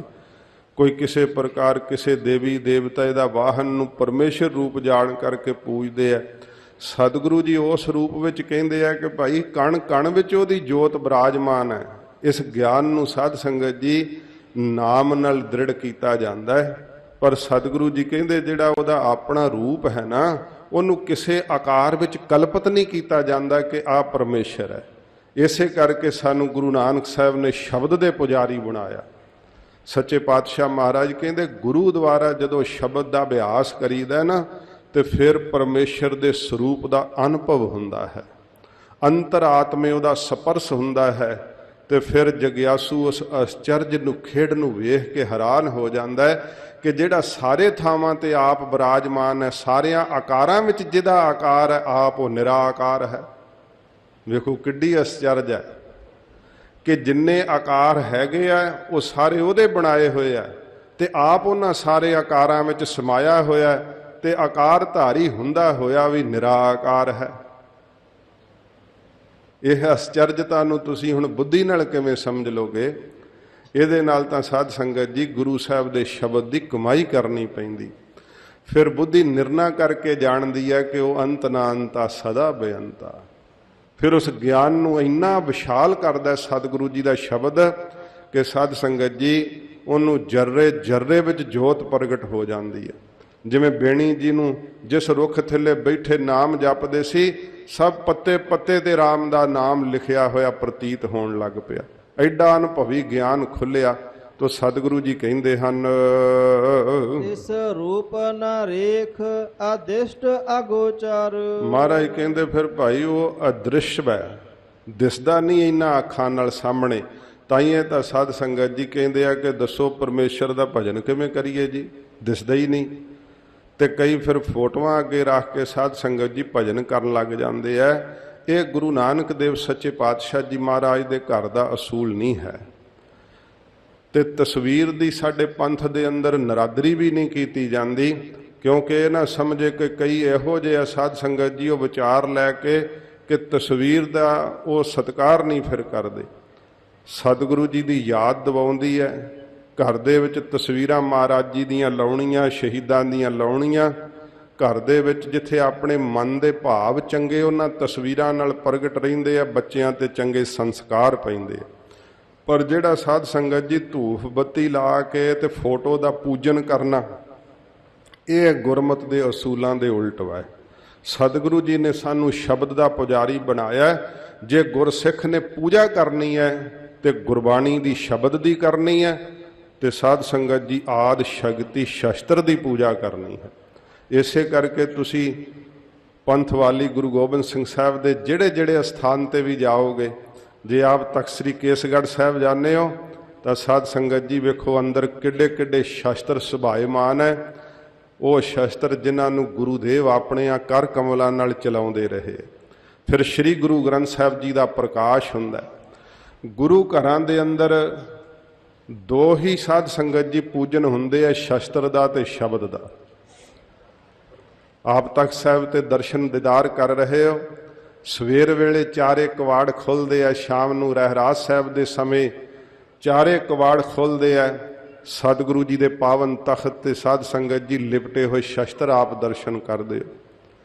ਇੱਥੇ ਮਹਾਰਾਜ ਸੱਚੇ ਪਾਤਸ਼ਾਹ ਜੀ ਨੇ ਇਹ ਸਾਧ ਸੰਗਤ ਜੀ ਇੰਨੀ ਸ਼ਸਤਰਾਂ ਦੀ ਦਾਤ ਦਿੱਤੀ ਹੈ, ਸ਼ਸਤਰਾਂ ਦਾ ਪੂਜਨ ਹੁੰਦਾ। ਫਿਰ ਅੱਠੇ ਪਹਿਰ ਹੀ ਸ੍ਰੀ ਗੁਰੂ ਗ੍ਰੰਥ ਸਾਹਿਬ ਜੀ ਦੀ ਬਾਣੀ ਦਾ ਸ਼ਬਦ ਦਾ ਪੂਜਨ ਹੁੰਦਾ ਹੈ, ਗੁਰਬਾਣੀ ਦਾ ਕੀਰਤਨ ਹੁੰਦਾ ਹੈ, ਕਥਾ ਹੁੰਦੀ ਹੈ। ਇਉਂ ਸੱਚੇ ਪਾਤਸ਼ਾਹ ਜੀ ਮਹਾਰਾਜ ਨੇ ਸਾਨੂੰ ਸਾਧ ਸੰਗਤ ਜੀ ਸ਼ਬਦ ਦੇ ਨਾਲ ਜੋੜਿਆ, ਜੋਤ ਦਾ ਪੁਜਾਰੀ ਬਣਾਇਆ ਸੱਚੇ ਪਾਤਸ਼ਾਹ ਜੀ ਨੇ। ਤੇ ਪਰਮੇਸ਼ਰ ਜਿਹੜਾ ਅਦ੍ਰਿਸ਼ ਹੈ, ਜਿਹਨੂੰ ਵੇਖਿਆ ਨਹੀਂ ਜਾਂਦਾ, ਉਹਦੇ ਪ੍ਰਕਾਸ਼ ਦਾ ਅਨੁਭਵ ਫਿਰ ਸਿੱਖ ਦੇ ਅੰਦਰ, ਭਗਤ ਦੇ ਅੰਦਰ ਖੁੱਲ੍ਹ ਜਾਂਦਾ ਹੈ। ਮਹਾਰਾਜ ਜੀ ਕਹਿੰਦੇ ਹੈ ਉਹਦਾ ਰੂਪ ਨਹੀਂ, ਕੋਈ ਆਕਾਰ ਨਹੀਂ ਕਥਨ ਕੀਤਾ ਜਾਂਦਾ, ਉਹਦਾ ਕੋਈ ਰੇਖ ਚਿੰਨ੍ਹ ਨਹੀਂ ਦੱਸਿਆ ਜਾਂਦਾ। ਫਿਰ ਅਦ੍ਰਿਸ਼ ਹੈ, ਉਹਨੂੰ ਮਹਾਰਾਜ ਕਹਿੰਦੇ ਭਾਈ ਦੇਖਿਆ ਨਹੀਂ ਜਾਂਦਾ ਇਹਨਾਂ ਅੱਖਾਂ ਨਾਲ। ਇਸ ਰੂਪ ਨ ਰੇਖ ਅਦਿਸ਼ਟ ਅਗੋਚਰ। ਫਿਰ ਅਗੋਚਰ ਇੰਦਰੀਆਂ ਦੇ ਵੀ ਇਹ ਵਿਸ਼ੇ ਹੈ, ਇੰਦਰੀਆਂ ਦੀ ਪਕੜ ਵਿੱਚ ਨਹੀਂ ਆਉਂਦਾ ਹੈ ਕਿ ਹੱਥ ਉਹਨੂੰ ਫੜ ਲੈਣਗੇ। ਗੁਰਮੁਖ ਅਲਖ ਲਖਾਇਆ। ਸਤਿਗੁਰੂ ਜੀ ਕਹਿੰਦੇ ਐਸਾ ਉਹ ਅਲਖ ਪਰਮੇਸ਼ਰ ਜਦੋਂ ਗੁਰਮੁਖ ਬਣ ਗਿਆ ਨਾ, ਪ੍ਰਾਣੀ ਗੁਰੂ ਜੀ ਦੇ ਸਨਮੁਖ ਹੋ ਗਿਆ, ਫਿਰ ਸਤਿਗੁਰੂ ਜੀ ਨੇ ਉਸ ਅਲਖ ਸਰੂਪ ਨੂੰ ਲਖਣਾ ਬਿਰਤੀ ਨਾਲ ਲਿਖਾ ਦਿੱਤਾ। ਧੰਨ ਸੱਚੇ ਪਾਤਸ਼ਾਹ ਮਹਾਰਾਜ ਜਦੋਂ ਗੁਰੂ ਅੰਗਦ ਦੇਵ ਸੱਚੇ ਪਾਤਸ਼ਾਹ ਜੀ ਮਹਾਰਾਜ ਨੂੰ ਲਿਖਾਇਆ ਸੀਗਾ ਆਪਣਾ ਵਾਸਤਵ ਸਰੂਪ, ਤਾਂ ਸੱਚੇ ਪਾਤਸ਼ਾਹ ਜੀ ਪਾਵਨ ਸ਼੍ਰੀ ਲਹਿਣਾ ਤੋਂ ਫਿਰ ਗੁਰੂ ਅੰਗਦ ਦੇਵ ਰੂਪ ਹੋ ਗਏ ਸੀ। ਸੱਚੇ ਪਾਤਸ਼ਾਹ ਮਹਾਰਾਜ ਜਦੋਂ ਸਿੱਖਾਂ ਨੂੰ ਲਿਖਾਇਆ, ਭਾਈ ਮਨਸੁਖ ਵਰਗਿਆਂ ਨੂੰ, ਭਾਈ ਭਗੀਰਥ ਨੂੰ, ਗਰੀਬ ਨਿਵਾਜ ਸੱਚੇ ਪਾਤਸ਼ਾਹ ਜੀ ਨੇ ਆਪਣਾ ਵਾਸਤਵ ਰੂਪ ਲਿਖਾਇਆ। ਇਹ ਸਤਿਗੁਰੂ ਹੀ ਲਿਖਾ ਸਕਦੇ ਹੈ। ਐਸਾ ਜੋ ਅਗੋਚਰ ਹੈ ਪਰਮੇਸ਼ਰ, ਜੋ ਅਦ੍ਰਿਸ਼ ਹੈ, ਜਿਹਦਾ ਰੂਪ ਆਕਾਰ ਨਹੀਂ, ਜਿਹਦਾ ਕੋਈ ਰੇਖ ਚਿੰਨ੍ਹ ਨਹੀਂ ਦੱਸਿਆ ਜਾਂਦਾ, ਸੱਚੇ ਪਾਤਸ਼ਾਹ ਕਹਿੰਦੇ ਹੈ ਪੂਰੇ ਅਲਖ ਗੁਰੂ ਸਾਹਿਬ ਜੀ ਉਸ ਅਲਖ ਪਰਮੇਸ਼ਰ ਨੂੰ ਲਿਖਾ ਦਿੰਦੇ ਆ। ਅਗਮ ਅਗੋਚਰ ਪਕੜਿਆ ਗੁਰ ਸ਼ਬਦੀ ਹੈ, ਮਨ ਦੀ ਪਹੁੰਚ ਤੋਂ ਪਰੇ, ਇੰਦਰੀਆਂ ਦੇ ਵਿਸ਼ੇ ਹੈ, ਪਰ ਗੁਰੂ ਸ਼ਬਦ ਨਾਲ ਉਸ ਦੀ ਪਕੜ ਆਉਂਦੀ ਹੈ। ਸਤਿਗੁਰੂ ਜੀ ਦੇ ਸ਼ਬਦ ਦੇ ਸਪਰਸ਼ ਨਾਲ ਵਾਹਿਗੁਰੂ ਜੀ ਦੇ ਸਰੂਪ ਨੂੰ ਮਹਾਰਾਜ ਕਹਿੰਦੇ ਭਾਈ ਲਖਿਆ ਜਾਂਦਾ, ਪੂਰੇ ਗੁਰੂ ਜੀ ਜਣਾ ਦਿੰਦੇ ਆ। ਸਦਾ ਆਨੰਦ ਰਹਾ ਦਿਨ ਰਾਤੀ। ਫਿਰ ਕਿਹੇ ਜੀ ਅਵਸਥਾ ਹੁੰਦੀ ਹੈ? ਗੁਰੂ ਰਾਮਦਾਸ ਸਾਹਿਬ ਜੀ ਕਹਿੰਦੇ ਸਦਾ ਆਨੰਦ ਰਹਾ ਦਿਨ ਰਾਤੀ। ਰਾਤ ਦਿਨ ਭਾਵੇਂ ਕੁਝ ਖਾਣ ਨੂੰ ਨਾ ਹੀ ਮਿਲੇ, ਸੌਣ ਨੂੰ ਨਾ ਹੀ ਸਮਾਂ ਮਿਲੇ, ਪਰ ਉਹ ਆਨੰਦ ਭੰਗ ਨਹੀਂ ਹੁੰਦਾ ਜਦੋਂ ਪੂਰੇ ਗੁਰੂ ਜੀ ਆਪਣਾ ਵਾਸਤਵ ਸਰੂਪ ਲਿਖਾ ਦਿੰਦੇ ਹੈ। ਕਿਉਂਕਿ ਪਰਮੇਸ਼ਰ ਦੇ ਸਰੂਪ 'ਚ ਭੁੱਖ ਨਹੀਂ ਹੈ, ਵਾਹਿਗੁਰੂ ਦੇ ਸਰੂਪ 'ਚ ਨੀਂਦ ਨਹੀਂ ਹੈ, ਖੱਟ ਵਕਾਰ ਹੈ ਨਹੀਂ ਉਹਦੇ ਸਰੂਪ ਦੇ ਅੰਦਰ। ਇਸ ਕਰਕੇ ਫਿਰ ਉਹ ਦੇਹ ਵੀ ਖੱਟ ਵਕਾਰਾਂ ਤੋਂ ਪਰੇ ਹੋ ਜਾਂਦੀ ਹੈ, ਜਿਹਦੇ ਉੱਤੇ ਗੁਰੂ ਕਿਰਪਾ ਵਰਤ ਜਾਂਦੀ ਆ। ਸਹਜੇ ਨਾਮ ਸਮਾਏ ਜੀਓ। ਸਤਿਗੁਰੂ ਜੀ ਕਹਿੰਦੇ ਸੁਤੇ ਸਿੱਧ ਹੀ ਫਿਰ ਨਾਮ ਦੇ ਵਿੱਚ ਉਹ ਸਮਾ ਜਾਂਦੇ ਆ। ਨਿਰਯਤਨ ਹੀ ਨਾਮ ਉਹਨਾਂ ਨੂੰ ਪਰਮੇਸ਼ਰ ਵਿੱਚ ਅਭੇਦ ਕਰ ਦਿੰਦਾ ਏ। ਤੂੰ ਆਦਿ ਪੁਰਖ ਅਪਰੰਪਰ ਕਰਤਾ। ਹੇ ਮੇਰੇ ਕਰਤਾ ਪੁਰਖ ਵਾਹਿਗੁਰੂ, ਤੂੰ ਆਦਿ ਪੁਰਖ ਹੈ, ਆਦਿ ਰੂਪ ਹੈ, ਪੁਰਖ ਪੂਰਨ ਹੈ ਸਭ ਥਾਵਾਂ ਦੇ ਉੱਤੇ, ਤੇ ਪ੍ਰਕਿਰਤੀ ਤੋਂ ਪਰਾ ਰੂਪ ਹੈ। ਤੇਰਾ ਪਾਰ ਨ ਪਾਇਆ ਜਾਏ ਜੀਓ। ਹੇ ਵਾਹਿਗੁਰੂ, ਤੇਰਾ ਪਾਰ ਅੰਤ ਨਹੀਂ ਕਿਸੇ ਕੋਲੋਂ ਪਾਇਆ ਜਾਂਦਾ, ਕੋਈ ਵੀ ਤੇਰਾ ਪਾਰ ਨਹੀਂ ਪਾ ਸਕਦਾ। ਜਿਵੇਂ ਸਮੁੰਦਰ ਦੇ ਉਰਲੇ ਕੰਢੇ ਤੇ ਖਲੋ ਕੇ ਵੇਖੀਏ ਤੇ ਪਰਲਾ ਕੰਢਾ ਕਿੱਥੇ ਪਤਾ ਲੱਗਦਾ, ਪਰ ਫਿਰ ਵੀ ਉੱਥੇ ਜਾਇਆ ਤਾਂ ਉਹਦਾ ਕੰਢਾ ਮਿਲ ਹੀ ਜਾਂਦਾ ਨਾ। ਪਰਮੇਸ਼ਰ ਦਾ ਐਵੇਂ ਵੀ ਅੰਤ ਨਹੀਂ ਪਾਇਆ ਜਾਂਦਾ। ਸੱਚੇ ਪਾਤਸ਼ਾਹ ਜੀ ਮਹਾਰਾਜ ਕਹਿੰਦੇ ਲੋਕ ਪਰਲੋਕ ਕਰਕੇ ਵੀ ਤੇਰਾ ਅੰਤ ਨਹੀਂ ਪਾਇਆ ਜਾਂਦਾ। ਜੀਆਂ ਨੂੰ ਤਾਂ ਭੇਦ ਨਹੀਂ ਕਿਸੇ ਨੂੰ ਅੱਜ ਤੱਕ ਲੱਗਾ ਕਿ ਮਰਨ ਤੋਂ ਬਾਅਦ ਜੀਵ ਕਿੱਧਰ ਨੂੰ ਜਾਂਦਾ ਹੈ, ਸਾਧ ਸੰਗਤ ਜੀ ਹੱਥ 'ਚ ਹੀ ਨਬਜਾਂ ਫੜੀਆਂ ਰਹਿ ਜਾਂਦੀਆਂ। ਇਸ ਚੜ੍ਹਦੀ ਕਲਾ ਪਰਮੇਸ਼ਰ ਦੀ। ਵਾਹਿਗੁਰੂ ਤੇਰਾ ਕੋਈ ਅੰਤ ਨਹੀਂ ਪਾ ਸਕਦਾ ਹੈ। ਤੂੰ ਸਤ ਪਰਮੇਸ਼ਰ ਸਦਾ ਅਬਿਨਾਸੀ। ਮਹਾਰਾਜ ਤੂੰ ਸਤ ਪਰਮੇਸ਼ਰ ਸਤ ਸਰੂਪ ਹੈ, ਤਿੰਨਾਂ ਕਾਲਾਂ ਵਿੱਚ ਰਹਿਣ ਵਾਲਾ ਹੈ ਤੇ ਪਰਮੇਸ਼ਵਰ ਪਰਮ ਐਸ਼ਵਰਜ ਵਾਲਾ, ਵੱਡੀ ਭਬੂਤੀ ਦਾ ਮਾਲਕ ਹੈ। ਇਹ ਨਹੀਂ ਕਿ ਤੇਰੇ ਕੋਲੋਂ ਕੋਈ ਪਦਾਰਥ ਮੰਗੇ ਭਗਤ ਤੇ ਮਹਾਰਾਜ ਨੂੰ ਇਹ ਕਹਿਣਾ ਪੈ ਜੇ ਵੀ ਹੈ ਨਹੀਂ। ਸੱਚੇ ਪਾਤਸ਼ਾਹ ਮਹਾਰਾਜ ਦੀ ਬਾਣੀ ਤਾਂ ਕਹਿੰਦੀ ਹੈ, ਜਿਤੜੇ ਫਲ ਮਨ ਬਾਛੀਏ ਤਿਤੜੇ ਸਤਿਗੁਰ ਪਾਸ। ਸਤਿਗੁਰੂ ਜੀ ਦੇ ਕੋਲ ਸਭ ਕੁਝ ਹੀ ਹੈ, ਕਿਉਂਕਿ ਮਹਾਰਾਜ ਪਰਮੇਸ਼ਰ ਰੂਪ ਨੇ। ਇਸ ਕਰਕੇ ਮਹਾਰਾਜ ਕਹਿੰਦੇ ਤੂੰ ਪਰਮ ਐਸ਼ਵਰਜ ਵਾਲਾ ਹੈ, ਵੱਡੀ ਭਬੂਤੀ ਦਾ ਮਾਲਕ ਹੈ। ਹਜੂਰ ਕਹਿੰਦੇ ਆ ਤੂੰ ਸਤ ਪਰਮੇਸ਼ਰ ਸਦਾ ਅਬਿਨਾਸੀ। ਤੇ ਫਿਰ ਸਦਾ ਹੀ ਅਬਿਨਾਸੀ ਹੈ। ਇਹ ਨਹੀਂ ਕਿ ਥੋੜਾ ਚਿਰ ਨਾਸ਼ ਤੋਂ ਰਹਿਤ ਰਹਿਣਾ, ਫਿਰ ਉਹ ਸਮਾਂ ਆ ਜਾਂਦਾ ਕਿ ਜਦੋਂ ਪਰਮੇਸ਼ਰ ਵੀ ਖਤਮ ਹੋ ਜਾਂਦਾ। ਮਹਾਰਾਜ ਕਹਿੰਦੇ ਨਹੀਂ ਭਾਈ, ਉਹ ਸਦਾ ਹੀ ਅਬਿਨਾਸੀ ਹੈ, ਸਦਾ ਹੀ ਨਾਸ਼ ਤੋਂ ਰਹਿਤ ਹੈ ਪਰਮੇਸ਼ਰ। ਤੂੰ ਸਦਾ ਸਲਾਮਤ ਨਿਰੰਕਾਰ ਹੈ। ਫਿਰ ਸੱਚੇ ਪਾਤਸ਼ਾਹ ਮਹਾਰਾਜ ਕਹਿੰਦੇ ਨੇ ਕਿ ਤੂੰ ਕਹਿ ਨਾ ਸਕੈ ਕੋਊ ਤੂੰ ਕਦ ਕਾ। ਤੂੰ ਕਹਿ ਨਹੀਂ ਸਕਦਾ ਕੋਈ ਕਿ ਤੂੰ ਕਦੋਂ ਕਦਾ ਹੈ। ਸੱਚੇ ਪਾਤਸ਼ਾਹ ਕਹਿੰਦੇ ਤੂੰ ਅਬਿਨਾਸੀ ਹੈ, ਤੇਰਾ ਆਦ ਅੰਤ ਨਹੀਂ ਕੋਈ ਜਾਣਦਾ। ਹਰ ਹਰ ਗੁਣੀ ਨਿਧਾਨ ਜੀਓ। ਜੋ ਹਰ ਹਰ ਪਰਮੇਸ਼ਰ ਹੈ ਨਾ ਵਾਹਿਗੁਰੂ, ਸਤਿਗੁਰੂ ਕਹਿੰਦੇ ਗੁਰਸਿੱਖੋ ਉਹ ਗੁਣਾਂ ਦਾ ਨਿਧਾਨ ਖਜ਼ਾਨਾ ਹੈ, ਗੁਣਾਂ ਨਾਲ ਭਰਪੂਰ ਹੈ। ਵਾਹਿਗੁਰੂ ਦਾ ਜਦੋਂ ਕੋਈ ਆਵਾਹਨ ਕਰਦਾ ਨਾ ਗੁਰੂ ਜੀ ਦੇ ਸ਼ਬਦ ਦੁਆਰਾ, ਉਸ ਮੰਤਰ ਦੀ ਧੁਨੀ ਨੂੰ ਸਾਧ ਸੰਗਤ ਜੀ ਆਪਣੇ ਅੰਦਰ ਪ੍ਰਗਟ ਕਰਦਾ ਹੈ। ਮੰਤਰ ਧੁਨੀ ਜਦੋਂ ਗੂੰਜਣ ਲੱਗ ਪੈਂਦੀ ਹੈ, ਨਾਭੀ ਤੋਂ ਇੱਕ ਵਾਈਬ੍ਰੇਸ਼ਨ ਜਦੋਂ ਉੱਠਣ ਲੱਗ ਜਾਂਦੀ ਹੈ, ਇਸ ਵਾਈਬ੍ਰੇਸ਼ਨ ਦੇ ਨਾਲ ਬਾਹਰ ਦੀਆਂ ਆਵਾਜ਼ਾਂ ਸਭ ਬੰਦ ਹੋ ਜਾਂਦੀਆਂ। ਜਦੋਂ ਬਾਹਰੀ ਪ੍ਰਭਾਵ ਬੰਦ ਹੁੰਦਾ ਹੈ, ਆਪਣੇ ਅੰਦਰਲੀ ਉਸ ਧੁਨੀ ਨੂੰ ਜਦੋਂ ਸਾਧ ਸੰਗਤ ਜੀ ਸਿੱਖ ਸੁਣਨ ਵਿੱਚ ਮਗਨ ਹੋ ਜਾਂਦਾ ਹੈ, ਇਸ ਗੁਰ ਮੰਤਰ ਦੇ ਨਾਲ ਇੰਨਾ ਅਸੀਮ ਸੁੱਖ ਮਿਲਦਾ ਹੈ ਕਿ ਇਹਦੇ ਵਿੱਚ ਹੀ ਨਿਮਗਨ ਹੋ ਕਰਕੇ ਉਹਨੂੰ ਬਾਹਰ ਚੇਤਾ ਹੀ ਭੁੱਲ ਜਾਂਦਾ ਹੈ ਕਿ ਸਮਾਂ ਕੀ ਹੈ, ਦੇਸ਼ ਕੀ ਹੈ, ਮੈਂ ਕਿੱਥੇ ਬੈਠਾ ਹੋਇਆ, ਸਭ ਕੁਝ ਵਿਸਰ ਜਾਂਦਾ ਹੈ। ਤੇ ਇਸ ਮੰਤਰ ਦੀ ਧੁਨੀ ਨਾਲ ਵਾਹਿਗੁਰੂ ਜੀ ਦੇ ਸਰੂਪ ਦਾ ਉਸ ਨੂੰ ਸਪਰਸ਼ ਮਿਲਦਾ ਹੈ। ਜਦੋਂ ਬਿਰਤੀ ਉਥਾਨ ਹੁੰਦੀ ਹੈ ਤੇ ਫਿਰ ਉਸ ਨੂੰ ਪੁੱਛੋ ਕਿ ਇੰਨਾ ਚਿਰ ਖਾਣ ਪੀਣ ਤੋਂ ਬਿਨਾਂ ਕਿੱਥੇ ਸੀਗਾ ਮਨ? ਕਹਿੰਦੇ ਮਨ ਤਾਂ ਅਭਾਵ ਹੀ ਹੋ ਗਿਆ ਸੀਗਾ। ਸੁੱਖ ਕਿਹੋ ਜਿਹਾ ਸੀ? ਕਹਿੰਦੇ ਅਸਚਰਜ ਹੈ, ਵਿਸਮਾਦ ਹੈ, ਦੱਸਿਆ ਨਹੀਂ ਜਾਂਦਾ। ਉਹ ਆਨੰਦ ਹੀ ਐਸਾ ਸਤਿਗੁਰੂ ਜੀ ਫਰਮਾਉਂਦੇ ਆ। ਹਰ ਹਰ ਗੁਣੀ ਨਿਧਾਨ ਜੀਓ। ਉਹ ਗੁਣਾਂ ਦਾ ਨਿਧਾਨ ਖਜ਼ਾਨਾ ਹੈ। ਜਦੋਂ ਮੰਤਰ ਧੁਨੀ ਨਾਲ ਵਾਹਿਗੁਰੂ ਨੂੰ ਚੇਤੇ ਕਰੋਗੇ ਨਾ, ਤੇ ਜਿਸ ਮਰਜੀ ਗੁਣ ਦਾ ਆਵਾਹਨ ਕਰੋ ਉਹ ਅੰਦਰ ਪ੍ਰਗਟ ਹੁੰਦਾ ਹੈ। ਤੇ ਰੱਬ ਦੇ ਪਿਆਰੇ ਨਾਮ ਦੇ ਜਪਣ ਵਾਲੇ ਚਾਹੇ ਕਿਸੇ ਧਰਮ ਨਾਲ ਸੰਬੰਧਿਤ ਨੇ, ਉਹ ਗੁਣਾਂ ਦੇ ਘਰ ਬਣ ਜਾਂਦੇ ਆ, ਕਿਉਂਕਿ ਵਾਹਿਗੁਰੂ ਗੁਣਾਂ ਦਾ ਖਜ਼ਾਨਾ ਹੈ ਤੇ ਪਰਮੇਸ਼ਰ ਨਾਲ ਜੁੜਨੇ ਕਰਕੇ ਉਹਨਾਂ ਨੂੰ ਸਭ ਗੁਣ ਪ੍ਰਾਪਤ ਹੋ ਜਾਂਦੇ ਆ। ਹਰ ਹਰ ਪ੍ਰਭ ਏਕੋ ਅਵਰ ਨ ਕੋਈ। ਮੇਰਾ ਹਰੀ ਜੋ ਹੈ ਪਰਮੇਸ਼ਰ ਵਾਹਿਗੁਰੂ ਪ੍ਰਭੂ, ਜੋ ਸੁਧ ਭੂਮਾ ਰੂਪੀ ਬ੍ਰਹਮ ਹੈ, ਇੱਕੋ ਇੱਕ ਮਹਾਰਾਜ ਕਹਿੰਦੇ ਉਹ ਆਪ ਹੀ ਹੈ, ਅਵਰ ਦੂਜਾ ਹੋਰ ਕੋਈ ਹੈ ਹੀ ਨਹੀਂ। ਮਹਾਰਾਜ ਕਹਿੰਦੇ ਆ ਵੇਖਣ ਨੂੰ ਜੀਵ ਪ੍ਰਤੀਤ ਹੁੰਦੇ ਆ, ਵੇਖਣ ਨੂੰ ਦੈਂਤ ਨੇ, ਦੇਵਤੇ ਨੇ। ਇਹ ਤਾਂ ਮਹਾਰਾਜ ਕਹਿੰਦੇ ਭਾਈ ਇਹ ਦੁੰਦਵਾਦ ਕਰਕੇ ਹੀ ਪ੍ਰਤੀਤ ਹੁੰਦਾ, ਪਰ ਵਾਹਿਗੁਰੂ ਤੋਂ ਬਿਨਾ ਕੋਈ ਦੂਜਾ ਹੈ ਹੀ ਨਹੀਂ।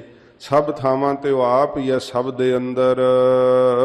ਤੂੰ ਆਪੇ ਪੁਰਖ ਸੁਜਾਨ ਜੀਓ। ਹੇ ਵਾਹਿਗੁਰੂ ਤੂੰ ਆਪ ਹੀ ਪੁਰਖ, ਨਰਕਾਂ ਤੋਂ ਭੂ ਰੱਖਿਆ ਕਰਨ ਵਾਲਾ ਪੁਰਖ ਪੂਰਨ ਹੈ ਤੇ ਸੁਜਾਨ ਅੰਤਰਜਾਮੀ ਹੈ।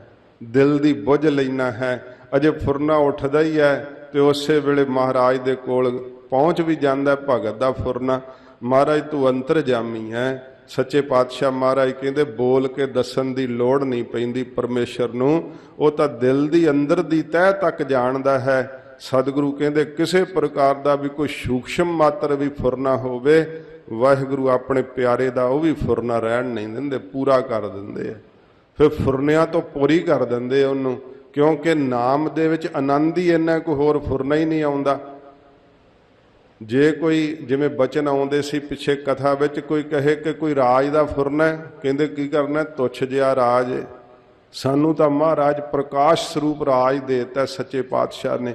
ਇਸ ਕਰਕੇ ਸਤਿਗੁਰੂ ਜੀ ਕਹਿੰਦੇ ਭਾਈ ਉਹਨਾਂ ਦੇ ਅੰਦਰ ਕੋਈ ਫੁਰਨਾ ਬਣਦਾ ਹੀ ਨਹੀਂ ਹੈ। ਗਰੀਬ ਨਵਾਜ ਫਰਮਾਉਂਦੇ ਆ ਤੂੰ ਆਪੇ ਪੁਰਖ ਸੁਜਾਨ ਜਿਉ। ਤੂੰ ਆਪ ਹੀ ਪੁਰਖ ਪੂਰਨ ਹੈ ਤੇ ਸੁਜਾਨ ਅੰਤਰਜਾਮੀ ਆਪਣੇ ਸੇਵਕ ਦੇ ਹਿਰਦੇ ਦੀ ਜਾਣਦਾ ਹੈ।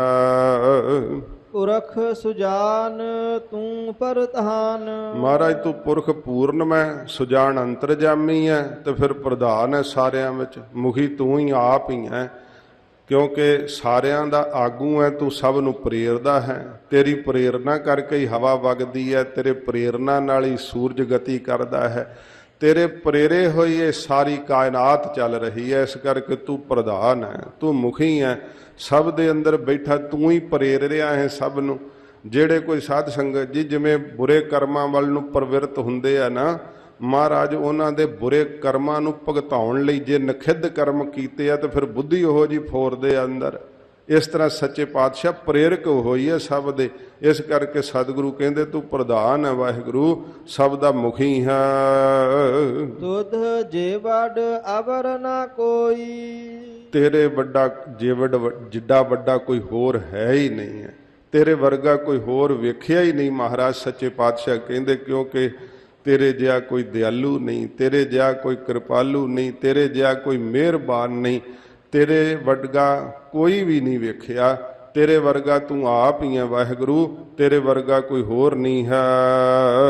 ਤੇਰਾ ਸ਼ਬਦ ਸਭ ਤੂੰ ਹੈ ਵਰਤਹਿ। ਤੇਰਾ ਸ਼ਬਦ ਦੇ ਅਰਥ ਸਾਧ ਸੰਗਤ ਜੀ ਪ੍ਰਕਰਨ ਨਾਲ ਬਦਲ ਜਾਂਦੇ ਹੈ। ਸ਼ਬਦ ਦਾ ਅਰਥ ਗੁਰੂ ਜੀ ਦਾ ਮੰਤਰ ਵੀ ਹੈ, ਸ਼ਬਦ ਦਾ ਅਰਥ ਗੁਰੂ ਜੀ ਦਾ ਉਪਦੇਸ਼ ਵੀ ਹੈ। ਇੱਥੇ ਸ਼ਬਦ ਦਾ ਅਰਥ ਸੰਸਾਰ ਹੈ। ਸਤਿਗੁਰੂ ਜੀ ਫਰਮਾਉਂਦੇ ਹੈ ਤੇਰਾ ਸ਼ਬਦ ਸਭ ਤੂੰ ਹੈ ਵਰਤਹਿ। ਮਹਾਰਾਜ ਤੇਰਾ ਸ਼ਬਦ ਸੰਸਾਰ ਹੈ ਤੇਰਾ, ਤੇ ਤੂੰ ਹੈ ਵਰਤ ਹੈ। ਤੂੰ ਆਪ ਇਹਦੇ ਅੰਦਰ ਵਰਤ ਰਿਹਾ ਹੈ, ਬਾਹਰ ਨਹੀਂ ਕਿਤੇ, ਤੂੰ ਇਹਦੇ ਵਿੱਚ ਹੀ ਵਰਤ ਰਿਹਾ ਹੈ। ਫਿਰ ਸਾਧ ਸੰਗਤ ਜੀ ਸੰਸਾਰ ਨੂੰ, ਇਸ ਕਾਇਨਾਤ ਨੂੰ ਬਣਾਇਆ ਹੋਇਆ ਹੈ ਤੇ ਕਾਇਨਾਤ ਦੇ ਅੰਦਰ ਵੀ ਵਾਹਿਗੁਰੂ ਆਪ ਹੀ ਵਰਤ ਰਿਹਾ ਤੇ ਬਾਹਰ ਵੀ ਆਪ ਹੀ ਵਰਤ ਰਿਹਾ ਹੈ। ਬਾਹਰ ਤਾਂ ਅਸੀਂ ਤਾਂ ਭਾਲਣ ਜਾਈਏ ਨਾ ਕਿ ਜੇ ਇੱਥੇ ਨਾ ਹੋਵੇ, ਉਹਾਂ ਤੋਂ ਜਾਈਏ ਜੋ ਇਹਾਂ ਨਾ ਹੋਏ। ਉਹ ਤਾਂ ਇੱਥੇ ਵੀ ਹੈ ਤੇ ਉੱਥੇ ਵੀ ਹੈ। ਇਸ ਕਰਕੇ ਅੰਦਰ ਬਾਹਰ ਉਹ ਹਰ ਥਾਂ ਦੇ ਉੱਤੇ ਵਿਆਪਕ ਹੀ ਹੈ। ਸੱਚੇ ਪਾਤਸ਼ਾਹ ਜੀ ਕਹਿੰਦੇ ਆ ਤੇਰਾ ਸ਼ਬਦ ਸਭ ਤੂੰ ਹੈ ਵਰਤਹਿ। ਇਹ ਤੇਰਾ ਹੀ ਸ਼ਬਦ, ਤੇਰੇ ਸ਼ਬਦ ਦੀ ਧੁਨੀ ਤੋਂ ਹੀ ਸਭ ਕੁਝ ਪ੍ਰਗਟ ਹੋਈ ਹੈ ਕਾਇਨਾਤ, ਤੇ ਤੂੰ ਆਪ ਹੀ ਸਭ ਦੇ ਅੰਦਰ ਵਰਤ ਰਿਹਾ ਏ। ਤੂੰ ਆਪੇ ਕਰਹਿ ਸੋ ਹੋਈ। ਤੇ ਤੂੰ ਆਪ ਜੋ ਕਰਦਾ ਨਾ ਉਹ ਹੁੰਦਾ। ਪਹਿਲੋਂ ਵੀ ਜੋ ਆਪ ਕਰਦਾ ਸੀ ਉਹ ਹੁੰਦਾ ਸੀ, ਹੁਣ ਵੀ ਜੋ ਆਪ ਕਰ ਰਿਹਾ ਉਹ ਹੋ ਰਿਹਾ, ਤੇ ਆਉਣ ਵਾਲੇ ਸਮੇਂ 'ਚ ਵੀ ਜੋ ਆਪ ਕਰੇਗਾ ਉਹੋ ਹੀ ਹੋਊਗਾ। ਦੂਜੇ ਕਿਸੇ ਦੇ ਕੀਤਿਆਂ ਕੁਝ ਨਹੀਂ ਹੋਣਾ। ਹਰ ਸਭ ਮਹਿ ਰਵਿਆ ਏਕੋ ਸੋਈ। ਇੱਕੋ ਮੇਰਾ ਵਾਹਿਗੁਰੂ ਸਭ ਦੇ ਅੰਦਰ ਉਹ ਆਪ ਹੀ ਰਵ ਰਿਹਾ ਹੈ, ਮਿਲ ਰਿਹਾ ਹੈ, ਸਮਾ ਰਿਹਾ ਏ। ਗੁਰਮੁਖ ਲਖਿਆ ਹਰ ਨਾਮ ਜਿਉ। ਗੁਰਮੁਖਾਂ ਨੇ ਲਖਿਆ ਹੈ ਉਹਦੇ ਸਰੂਪ ਨੂੰ, ਸਭ ਦੇ ਅੰਦਰ ਮਿਲਿਆ ਹੋਇਆ। ਕਿਸ ਤਰ੍ਹਾਂ? ਹਰ ਨਾਮ ਜੀਓ, ਹਰੀ ਦਾ ਨਾਮ ਜਪ ਕੇ ਹੀ, ਗੁਰੂ ਜੀ ਤੋਂ ਨਾਮ ਦਾ ਮੰਤਰ ਲੈ ਕਰਕੇ ਵਾਹਿਗੁਰੂ ਵਾਹਿਗੁਰੂ ਜਪ ਕੇ ਗੁਰਮੁਖਾਂ ਨੇ ਲਖ ਲਿਆ ਹੈ ਕਿ ਉਹ ਅੰਦਰ ਵੀ ਹੈ ਤੇ ਬਾਹਰ ਵੀ ਹੈ, ਸਭ ਦੇ ਅੰਦਰ ਰਮ ਰਿਹਾ ਹੈ। ਸਾਧ ਸੰਗਤ ਜੀ ਦੇਹ 'ਚ ਵੀ ਐਸੀ ਕੋਈ ਥਾਂ ਖਾਲੀ ਨਹੀਂ ਜਿੱਥੇ ਉਹਨਾਂ ਨੇਤਰਾਂ 'ਚ ਵੀ ਹੈ, ਕੰਨਾਂ 'ਚ ਵੀ ਹੈ, ਸਭ ਥਾਵਾਂ ਤੇ ਉਹਦੀ ਹੀ। ਕਿਉਂਕਿ ਜੇ ਉਹ ਕੰਨਾਂ 'ਚ ਨਾ ਹੋਵੇ ਕੰਨ ਸੁਣ ਹੀ ਨਾ ਸਕਣ। ਸੱਤਾ ਉਹਦੀ ਸੁਣ ਰਹੀ ਹੈ, ਉਹਦੀ ਸੱਤਾ ਵੇਖ ਰਹੀ ਹੈ। ਨੱਕ ਵਿੱਚ ਸੁੰਘਣ ਸ਼ਕਤੀ ਉਹਦੀ ਹੀ ਹੈ, ਤੇ ਰਸਨਾ ਤੇ ਸਵਾਦ ਰੂਪ ਵਿੱਚ ਗਿਆਤ ਵੀ ਉਹੋ ਹੀ ਦੱਸ ਰਿਹਾ ਹੈ। ਇਸ ਤਰ੍ਹਾਂ ਸੱਚੇ ਪਾਤਸ਼ਾਹ ਜੀ ਕਹਿੰਦੇ ਆ, ਵੇਖ ਲਓ ਅੱਖਾਂ ਵਿੱਚ ਵੇਖਣ ਵਾਲੀ ਚੀਜ਼ ਉਹ ਆਪ ਹੈ ਪਰ ਉਹਨੂੰ ਨਹੀਂ ਵੇਖਿਆ ਜਾਂਦਾ। ਕੰਨਾਂ ਵਿੱਚ ਸੁਣਨ ਵਾਲੀ ਚੀਜ਼ ਉਹ ਆਪ ਹੈ ਪਰ ਉਹਨੂੰ ਸੁਣਿਆ ਨਹੀਂ ਜਾਂਦਾ। ਇਸੇ ਕਰਕੇ ਅਸਚਰਜ ਹੈ। ਸਵਾਦ ਦੱਸਣ ਵਾਲੀ ਸ਼ਕਤੀ ਸੱਤਾ ਉਹਦੀ ਹੈ ਪਰ ਸਾਧ ਸੰਗਤ ਜੀ ਉਹਨੂੰ ਚਖਿਆ ਨਹੀਂ ਜਾਂਦਾ। ਇਉਂ ਸੱਚੇ ਪਾਤਸ਼ਾਹ ਜੀ ਕਹਿੰਦੇ ਆ ਅਸਚਰਜ ਹੈ, ਵਿਸਮਾਦ ਹੈ ਉਹ ਗੁਰਸਿੱਖੋ। ਹਜੂਰ ਕਹਿੰਦੇ ਆ ਗੁਰਮੁਖ ਲਖਿਆ ਹਰ ਨਾਮ ਜਿਉ। ਗੁਰਮੁਖਾਂ ਨੇ ਲਖਿਆ ਹੈ ਵਾਹਿਗੁਰੂ ਦੇ ਸਰੂਪ ਨੂੰ, ਹਰੀ ਦਾ ਨਾਮ ਜਪ ਕੇ, ਵਾਹਿਗੁਰੂ ਦਾ ਨਾਮ ਜਪ ਕੇ ਗੁਰੂ ਜੀ ਦੁਆਰਾ ਲਖਣਾ ਬਿਰਤੀ ਨਾਲ ਲਖਿਆ ਜਾਣਿਆ ਹੈ। ਤੂੰ ਤੂੰ ਸਤ ਪਰਮੇਸ਼ਰ ਸਦਾ ਅਬਿਨਾਸੀ। ਤੂੰ ਸਤ ਪਰਮੇਸ਼ਰ ਸਦਾ ਅਬਿਨਾਸੀ ਹੈ। ਵਾਹਿਗੁਰੂ ਤੂੰ ਸਤਵੇਂ ਤਿੰਨਾਂ ਕਾਲਾਂ 'ਚ ਰਹਿਣ ਵਾਲਾ ਹੈ ਤੇ ਸਦਾ ਨਾਸ਼ ਤੋਂ ਰਹਿਤ ਹੈ। ਹਰ ਹਰ ਗੁਣੀ ਨਿਧਾਨ ਜਿਉ। ਹੇ ਹਰ ਹਰ ਪਰਮੇਸ਼ਰ ਤੂੰ ਗੁਣਾਂ ਦਾ ਨਿਧਾਨ ਖਜ਼ਾਨਾ ਹੈ। ਸਭ ਤੂੰ ਹੈ ਕਰਤਾ ਸਭ ਤੇਰੀ ਵਡਿਆਈ। ਹੁਣ ਮਹਾਰਾਜ ਸ਼ਬਦ ਦਾ ਅਖੀਰਲਾ ਬੰਦ ਸਤਿਗੁਰੂ ਜੀ ਕਹਿੰਦੇ ਸਮਾਪਤੀ ਕਰਦੇ ਐ। ਗਰੀਬ ਨਵਾਜ ਕਹਿੰਦੇ ਹਨ, ਸਭ ਤੂੰ ਹੈ ਕਰਤਾ ਸਭ ਤੇਰੀ ਵਡਿਆਈ। ਹੇ ਮਹਾਰਾਜ ਤੂੰ ਸਾਰੀ ਕਾਇਨਾਤ ਦਾ ਕਰਤਾ ਹੈ ਤੇ ਸਭ ਤੇਰੀ ਵਡਿਆਈ ਹੈ। ਇਹ ਜਿਹੜੀ ਬਨਸਪਤੀ ਹੈ ਨਾ, ਇਹ ਤੇਰੀ ਵਡਿਆਈ ਕਰ ਰਹੀ ਹੈ। ਵਗਦੀ ਹੋਈ ਹਵਾ ਤੇਰਾ ਹੀ ਨਾਮ ਜਪ ਰਹੀ ਹੈ। ਉਛੜਦਾ ਹੋਇਆ ਸਮੁੰਦਰ ਤੇਰੇ ਭੈ ਵਿੱਚ ਤੇਰਾ ਹੀ ਨਾਮ ਜਪ ਰਿਹਾ ਹੈ। ਜੀਆਂ ਦੇ ਅੰਦਰ ਤੇਰੇ ਨਾਮ ਦੀ ਧੁਨੀ ਕਰਕੇ ਹੀ ਸਵਾਸ ਚੱਲ ਰਹੇ ਆ, ਨਹੀਂ ਤੇ ਉਸੇ ਵੇਲੇ ਫੁੜਕ ਜਾਣ।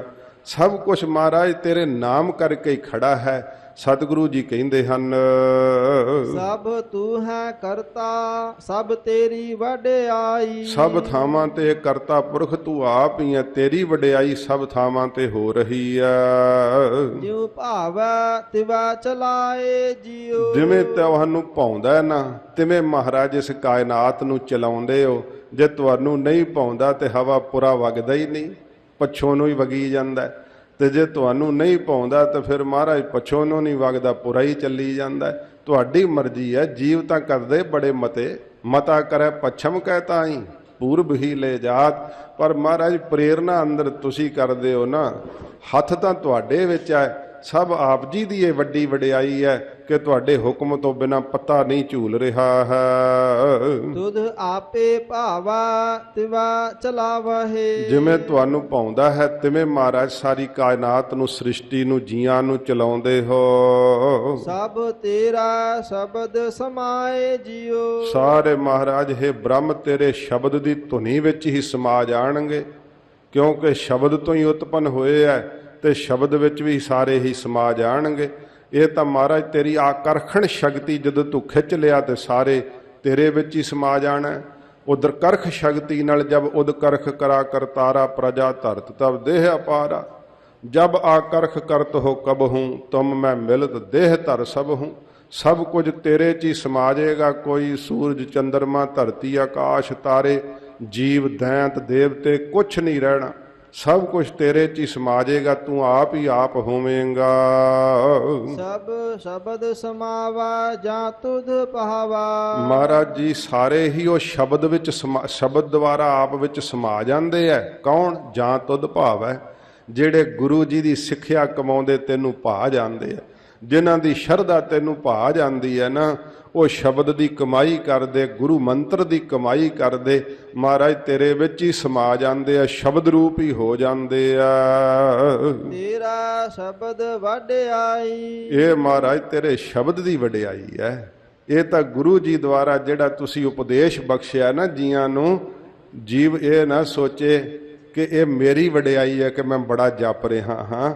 ਧੰਨ ਗੁਰੂ ਰਾਮਦਾਸ ਸਾਹਿਬ ਜੀ ਮਹਾਰਾਜ ਕਹਿੰਦੇ ਨਿਰੰਕਾਰ, ਇਹ ਤਾਂ ਤੇਰੇ ਉਪਦੇਸ਼ ਦੀ ਵਡਿਆਈ ਹੈ ਜਿਹੜਾ ਤੁਸੀਂ ਗੁਰੂ ਰੂਪ ਹੋ ਕਰਕੇ ਦਿੱਤਾ। ਜਿਹੜਾ ਗੁਰੂ ਅਮਰਦਾਸ ਸਾਹਿਬ ਨੇ ਸਾਨੂੰ ਉਪਦੇਸ਼ ਦਿੱਤਾ ਹੈ ਨਾ, ਹਜੂਰ ਕਹਿੰਦੇ ਗੁਰਸਿੱਖੋ ਉਸ ਉਪਦੇਸ਼ ਦੀ ਵੱਡੀ ਵਡਿਆਈ ਹੈ। ਗੁਰੂ ਅਮਰਦਾਸ ਸਾਹਿਬ ਜੀ ਦੇ ਸ਼੍ਰੀ ਕੰਠ ਤੋਂ ਨਿਕਲੇ ਹੋਏ ਇੱਕ ਇੱਕ ਬਚਨ ਦੀ ਵੱਡੀ ਵਡਿਆਈ ਹੈ ਕਿ ਜਿਸ ਕਰਕੇ ਅਸੀਂ ਵਾਹਿਗੁਰੂ ਵਿੱਚ ਅਭੇਦ ਹੋ ਗਏ। ਤੇ ਗੁਰਸਿੱਖ ਗੁਰੂ ਰਾਮਦਾਸ ਸਾਹਿਬ ਦੇ ਮੁਖ ਤੋਂ ਨਿਕਲੇ ਹੋਏ ਇੱਕ ਇੱਕ ਬਚਨ ਦੀ ਵਡਿਆਈ ਪਾ ਰਹੇ ਹੈ ਕਿ ਗੁਰਸਿੱਖ ਵਾਹਿਗੁਰੂ ਰੂਪ ਹੁੰਦੇ ਜਾ ਰਹੇ ਹੈ, ਪਰਮੇਸ਼ਰ ਦੇ ਵਿੱਚ ਅਭੇਦ ਹੋ ਰਹੇ ਹੈ। ਐਸੇ ਦੀਨ ਦਿਆਲ ਸਤਿਗੁਰੂ ਧੰਨ ਗੁਰੂ ਰਾਮਦਾਸ ਸਾਹਿਬ ਜੀ ਮਹਾਰਾਜ ਐਸੀ ਹਜੂਰ ਸਿੱਖਿਆ ਦਿੰਦੇ ਹੈ ਕਿ ਸ਼ਬਦ ਦੀ ਵੱਡੀ ਵਡਿਆਈ ਹੈ, ਦੇਹਾਂ ਦੀ ਵਡਿਆਈ ਕੋਈ ਨਹੀਂ। ਦੇਹਾਂ ਦੀ ਵਡਿਆਈ ਵਿੱਚ ਫਸਿਆ ਹੋਇਆ ਜੋਤ ਨੂੰ ਨਹੀਂ ਪਹਿਚਾਣ ਸਕਦਾ। ਸ਼ਬਦ ਦੇ ਵਿੱਚ ਨਹੀਂ ਸਾਧ ਸੰਗਤ ਜੀ ਪ੍ਰਵਿਰਤ ਹੋ ਸਕਦਾ। ਦੇਹ ਤੋਂ ਨਿਕਲਣ ਲਈ ਸ਼ਬਦ ਦਾ ਅਭਿਆਸ ਗੁਰਸਿੱਖ ਕਰਦੇ ਆ। ਗੁਰਮੁਖ ਬੁੱਧ ਪਾਈਆ ਆਪ ਗਵਾਈਆ। ਸਤਿਗੁਰੂ ਜੀ ਕਹਿੰਦੇ ਭਾਈ ਗੁਰਮੁਖ ਬਣ ਕਰਕੇ ਜਿਹੜੀ ਅਕਲ ਪਾਈ ਦੀ ਹੈ ਨਾ, ਫਿਰ ਆਪ ਗਵਾਈ ਹੈ, ਨਹੀਂ ਤੇ ਕਿੱਥੇ ਹਉਮੈ ਪਿੱਛਾ ਛੱਡਦੀ ਹੈ। ਇਹ ਤਾਂ ਨਿੱਕੇ ਨਿੱਕੇ ਬੱਚਿਆਂ ਨੂੰ ਨਹੀਂ ਛੱਡਦੀ ਤੇ ਤੂੰ ਫੇਰ ਐਡਾ ਵੱਡਾ ਚਾਰ ਤੈਨੂੰ ਫਤਿਹ ਬੁਲਾਉਣ ਵਾਲੇ ਆ, ਨਮਸਕਾਰਾਂ ਕਰਨ ਵਾਲੇ ਆ, ਤੇਰਾ ਹਉਮੈ ਨੇ ਕਿੱਥੋਂ ਖਹਿੜਾ ਛੱਡਣਾ। ਤੇ ਤੈਨੂੰ ਉਤੋਂ ਦੂਜਾ ਰੁਤਬੇ ਦਾ ਕਿੱਲਾ ਠੁੱਕ ਗਿਆ ਤੇਰੀ ਧੌਣ 'ਚ, ਤੇ ਫਿਰ ਕਿੱਥੋਂ ਹਉਮੈ ਛੁੱਟਣੀ ਹੈ। ਇਹ ਤਾਂ ਹਉਮੈ ਕਿਸੇ ਆਮ ਸਧਾਰਨ ਕੋਲੋਂ ਨਹੀਂ ਛੁੱਟਦੀ। ਮਹਾਰਾਜ ਫਿਰ ਕਿਵੇਂ ਛੁੱਟਦੀ? ਹਜੂਰ ਕਹਿੰਦੇ ਆ, ਗੁਰਮੁਖ ਬੁੱਧ ਪਾਈਆ ਆਪ ਗਵਾਈਆ। ਗੁਰਮੁਖ ਬਣ ਕਰਕੇ ਸਤਿਗੁਰੂ ਜੀ ਦੀ ਬੁੱਧ ਪਾ। ਜਿਹੜੀ ਅਕਲ ਸਤਿਗੁਰੂ ਦਿੰਦੇ ਆ ਨਾ ਸ਼ਬਦ ਦੁਆਰਾ, ਗੁਰੂ ਨਾਨਕ ਸਾਹਿਬ ਜੀ ਉਸ ਅਕਲ ਨੂੰ ਪਾ। ਸਤਿਗੁਰੂ ਤੋਂ ਮਤ ਲੈ। ਮਹਾਰਾਜ ਨੂੰ ਕਹਿ, ਮਹਾਰਾਜ ਮੈਨੂੰ ਕੁਝ ਨਹੀਂ ਪਤਾ, ਸੱਚੇ ਪਾਤਸ਼ਾਹ ਮੈਨੂੰ ਗਿਆਨ ਦਿਓ, ਮਹਾਰਾਜ ਮੈਨੂੰ ਪ੍ਰਕਾਸ਼ ਦਿਓ। ਆਪਣੀ ਹਉਮੈ ਨੂੰ ਨਾਸ਼ ਕਰ। ਸਤਿਗੁਰੂ ਜੀ ਦੀ ਮਤ ਪਾ ਕੇ, ਮਹਾਰਾਜ ਦੀ ਬੁੱਧ ਪਾ ਕਰਕੇ ਫਿਰ ਆਪਣੇ ਆਪ ਨੂੰ ਗਵਾ ਸਕੇਗਾ, ਹਉਮੈ ਨੂੰ ਮਾਰ ਸਕੇਗਾ। ਸਬਦੇ ਰਹਿਆ ਸਮਾਈ। ਮਹਾਰਾਜ ਕਹਿੰਦੇ ਫਿਰ ਜੇ ਤੈਨੂੰ ਆਪਣੀ ਹਉਮੈ ਗਵਾ ਲਈ ਨਾ ਤੂੰ, ਤੇ ਫਿਰ ਸ਼ਬਦੇ ਰਹਿਆ ਸਮਾਈ।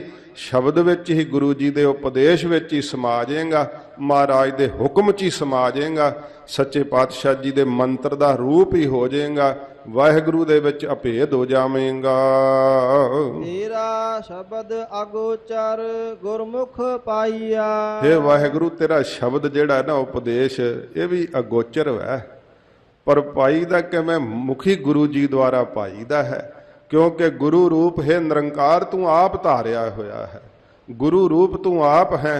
ਤੇ ਤੇਰਾ ਸ਼ਬਦ ਜਿਹੜਾ ਉਪਦੇਸ਼ ਹੈ ਨਾ, ਤੇਰੇ ਮੰਤਰ ਦੀ ਧੁਨੀ ਜਿਹੜੀ ਹੈ, ਜਿਸ ਸ਼ਬਦ ਵਿੱਚ ਤੂੰ ਆਪ ਵਰਤ ਰਿਹਾ ਬ੍ਰਹਮ, ਉਹ ਗੁਰੂ ਜੀ ਤੋਂ ਪਾਇਆ ਜਾਂਦਾ ਏ। ਨਾਨਕ ਨਾਮ ਸਮਾਏ ਜਿਉ। ਫਿਰ ਸਤਿਗੁਰੂ ਗੁਰੂ ਰਾਮਦਾਸ ਸਾਹਿਬ, ਗੁਰੂ ਨਾਨਕ ਸਾਹਿਬ ਦਾ ਚੌਥਾ ਸਰੂਪ ਸਤਿਗੁਰੂ ਜੀ ਕਹਿੰਦੇ ਆ, ਨਾਮ ਵਿੱਚ ਐਡੀ ਸ਼ਕਤੀ ਹੈ ਕਿ ਸਿੱਖੋ ਸਮਾ ਜਾਂਦਾ ਹੈ ਗੁਰਸਿੱਖ ਵਾਹਿਗੁਰੂ ਦੇ ਵਿੱਚ, ਅਭੇਦ ਹੋ ਜਾਂਦਾ ਨਿਰੰਕਾਰ ਦੇ ਅੰਦਰ।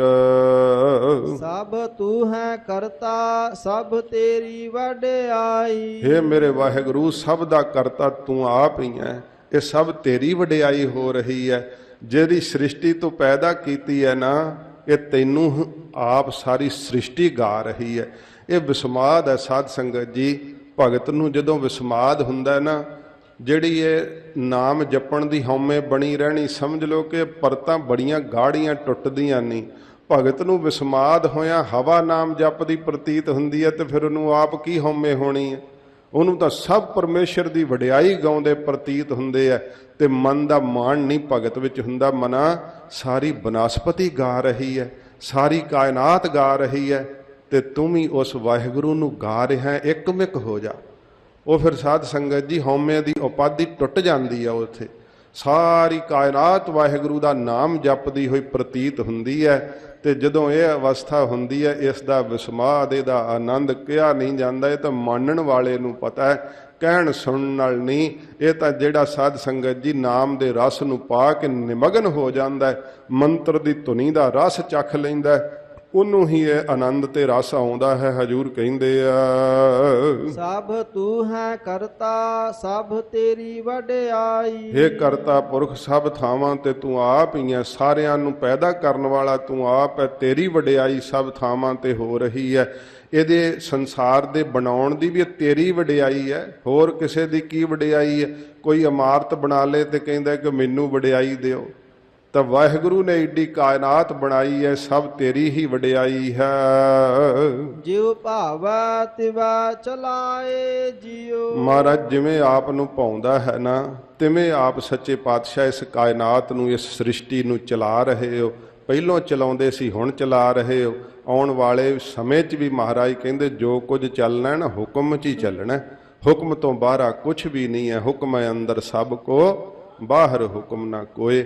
ਇਹ ਸਤਿਗੁਰਾਂ ਰਹਿਮਤ ਕੀਤੀ, ਇੱਥੇ ਸ਼ਬਦ ਸੰਪੂਰਨ ਹੋਇਆ ਸਾਧ ਸੰਗਤ ਜੀ। ਤੇ ਆਸਾ ਦੀ ਵਾਰ ਦੇ ਜਿਹੜੇ ਸ਼ੰਤ ਹੈ ਨਾ, ਉਹ ਸਤਿਗੁਰੂ ਜੀ ਹੁਣ ਬਖਸ਼ਿਸ਼ ਕਰਨੀ, ਕੱਲ ਨੂੰ ਆਰੰਭ ਹੋਵੇਗੀ। ਇਹ ਬਾਣੀ ਜੋ ਮਹਾਰਾਜ ਸੱਚੇ ਪਾਤਸ਼ਾਹ ਨੇ 6 ਸ਼ਬਦ ਉਚਾਰਨ ਕੀਤੇ ਹੈ, ਆਸਾ ਦੀ ਵਾਰ ਜਦੋਂ ਆਪਾਂ ਕੀਰਤਨ ਦੇ ਵਿੱਚ ਸਾਧ ਸੰਗਤ ਜੀ ਗੁਰੂ ਘਰਾਂ ਦੇ ਅੰਦਰ ਇਹ ਪਵਿੱਤਰ ਬਾਣੀ ਅੰਮ੍ਰਿਤ ਵੇਲੇ ਗਾਇਨ ਕੀਤੀ ਜਾਂਦੀ ਹੈ, ਉਸ ਸਮੇਂ ਜਿਹੜੇ ਆਰੰਭ ਵਿੱਚ ਛੰਤ ਪੜ੍ਹੀਦੇ ਹੈ, ਸ਼ਬਦ ਪੜ੍ਹੀਦੇ ਹੈ, ਉਹ ਮਰਜ਼ਾਦਾ ਕਿਵੇਂ ਕਿਵੇਂ ਤੁਰੀ ਹੈ, ਇਹ ਆਪਾਂ ਕੱਲ ਨੂੰ ਉਥਾਨਕਾ ਵੀ ਸਰਵਣ ਕਰਾਂਗੇ। ਤੇ ਫਿਰ ਆਸਾ ਦੀ ਵਾਰ ਦੀ ਬਾਣੀ ਦੀ ਕਥਾ ਵੀ ਆਰੰਭ ਹੋਣੀ ਹੈ। ਸਤਿਗੁਰੂ ਰਹਿਮਤ ਕਰਨ। ਹਜੂਰ ਦਾ ਸ਼ਹੀਦੀ ਗੁਰਪੁਰਬ ਹੈ, 3 ਤਰੀਕ ਨੂੰ ਸੱਚੇ ਪਾਤਸ਼ਾਹ ਜੀ ਮਹਾਰਾਜ ਦਾ ਸ਼ਹਾਦਤ ਦਾ ਦਿਨ ਹੈ, ਤੇ ਕੱਲ ਤੋਂ ਮਹਾਰਾਜ ਜੀ ਦੇ ਸ਼ਹੀਦੀ ਪੁਰਬ ਦੀ ਕਥਾ ਜਿਹੜੀ ਹੈ ਉਹ 3 ਦਿਨ ਹੋਵੇਗੀ। ਫਿਰ 3 ਦਿਨ ਸਾਧ ਸੰਗਤ ਜੀ ਜੂਨ 1984 ਘੱਲੂਘਾਰਾ, ਉਹ ਨੀਲਾ ਤਾਰਾ ਜੋ ਜਿਹਨੂੰ ਨਾਮ ਦਿੱਤਾ ਸੀ, ਇਹ ਜ਼ਾਲਮ ਸਰਕਾਰ ਨੇ। ਉਹ ਸਾਕੇ ਦੀ ਵੀ ਆਪਾਂ 3 ਦਿਨ ਜਿਹੜੀ ਆ ਕਥਾ ਸਰਵਣ ਕਰਾਂਗੇ ਸੰਖੇਪ ਰੂਪ ਵਿੱਚ, ਨਾਲ ਨਾਲ ਗੁਰਬਾਣੀ ਦੀ ਲੜੀਵਾਰ ਕਥਾ ਜੋ ਮਰਿਆਦਾ ਤਖਤ ਸਾਹਿਬ ਦੀ ਸਤਿਗੁਰੂ ਜੀ ਦੀ ਧੁਰ ਕੀ ਬਾਣੀ ਦੀ, ਉਹ ਕਥਾ ਆਪਾਂ ਸੱਚੇ ਪਾਤਸ਼ਾਹ ਮਹਾਰਾਜ ਰਹਿਮਤ ਕਰਨ ਸਰਵਣ ਕਰਾਂਗੇ। ਹੋਈਆਂ ਭੁੱਲਾਂ ਬਖਸ਼ ਲੈਣੀਆਂ ਜੀ। ਤੇਰਾ ਸ਼ਬਦ ਅਗੋਚਰ ਗੁਰਮੁਖ ਪਾਈਆ, ਨਾਨਕ ਨਾਮ ਸਮਾਏ ਜੀਓ। ਸਭ ਤੂੰ ਹੈ ਕਰਤਾ ਸਭ ਤੇਰੀ ਵਡਿਆਈ, ਜਿਉ ਭਾਵਾ ਤਿਵਾ ਚਲਾਏ ਜੀਓ। ਵਾਹਿਗੁਰੂ ਜੀ ਕਾ ਖਾਲਸਾ, ਵਾਹਿਗੁਰੂ ਜੀ ਕੀ ਫਤਿਹ।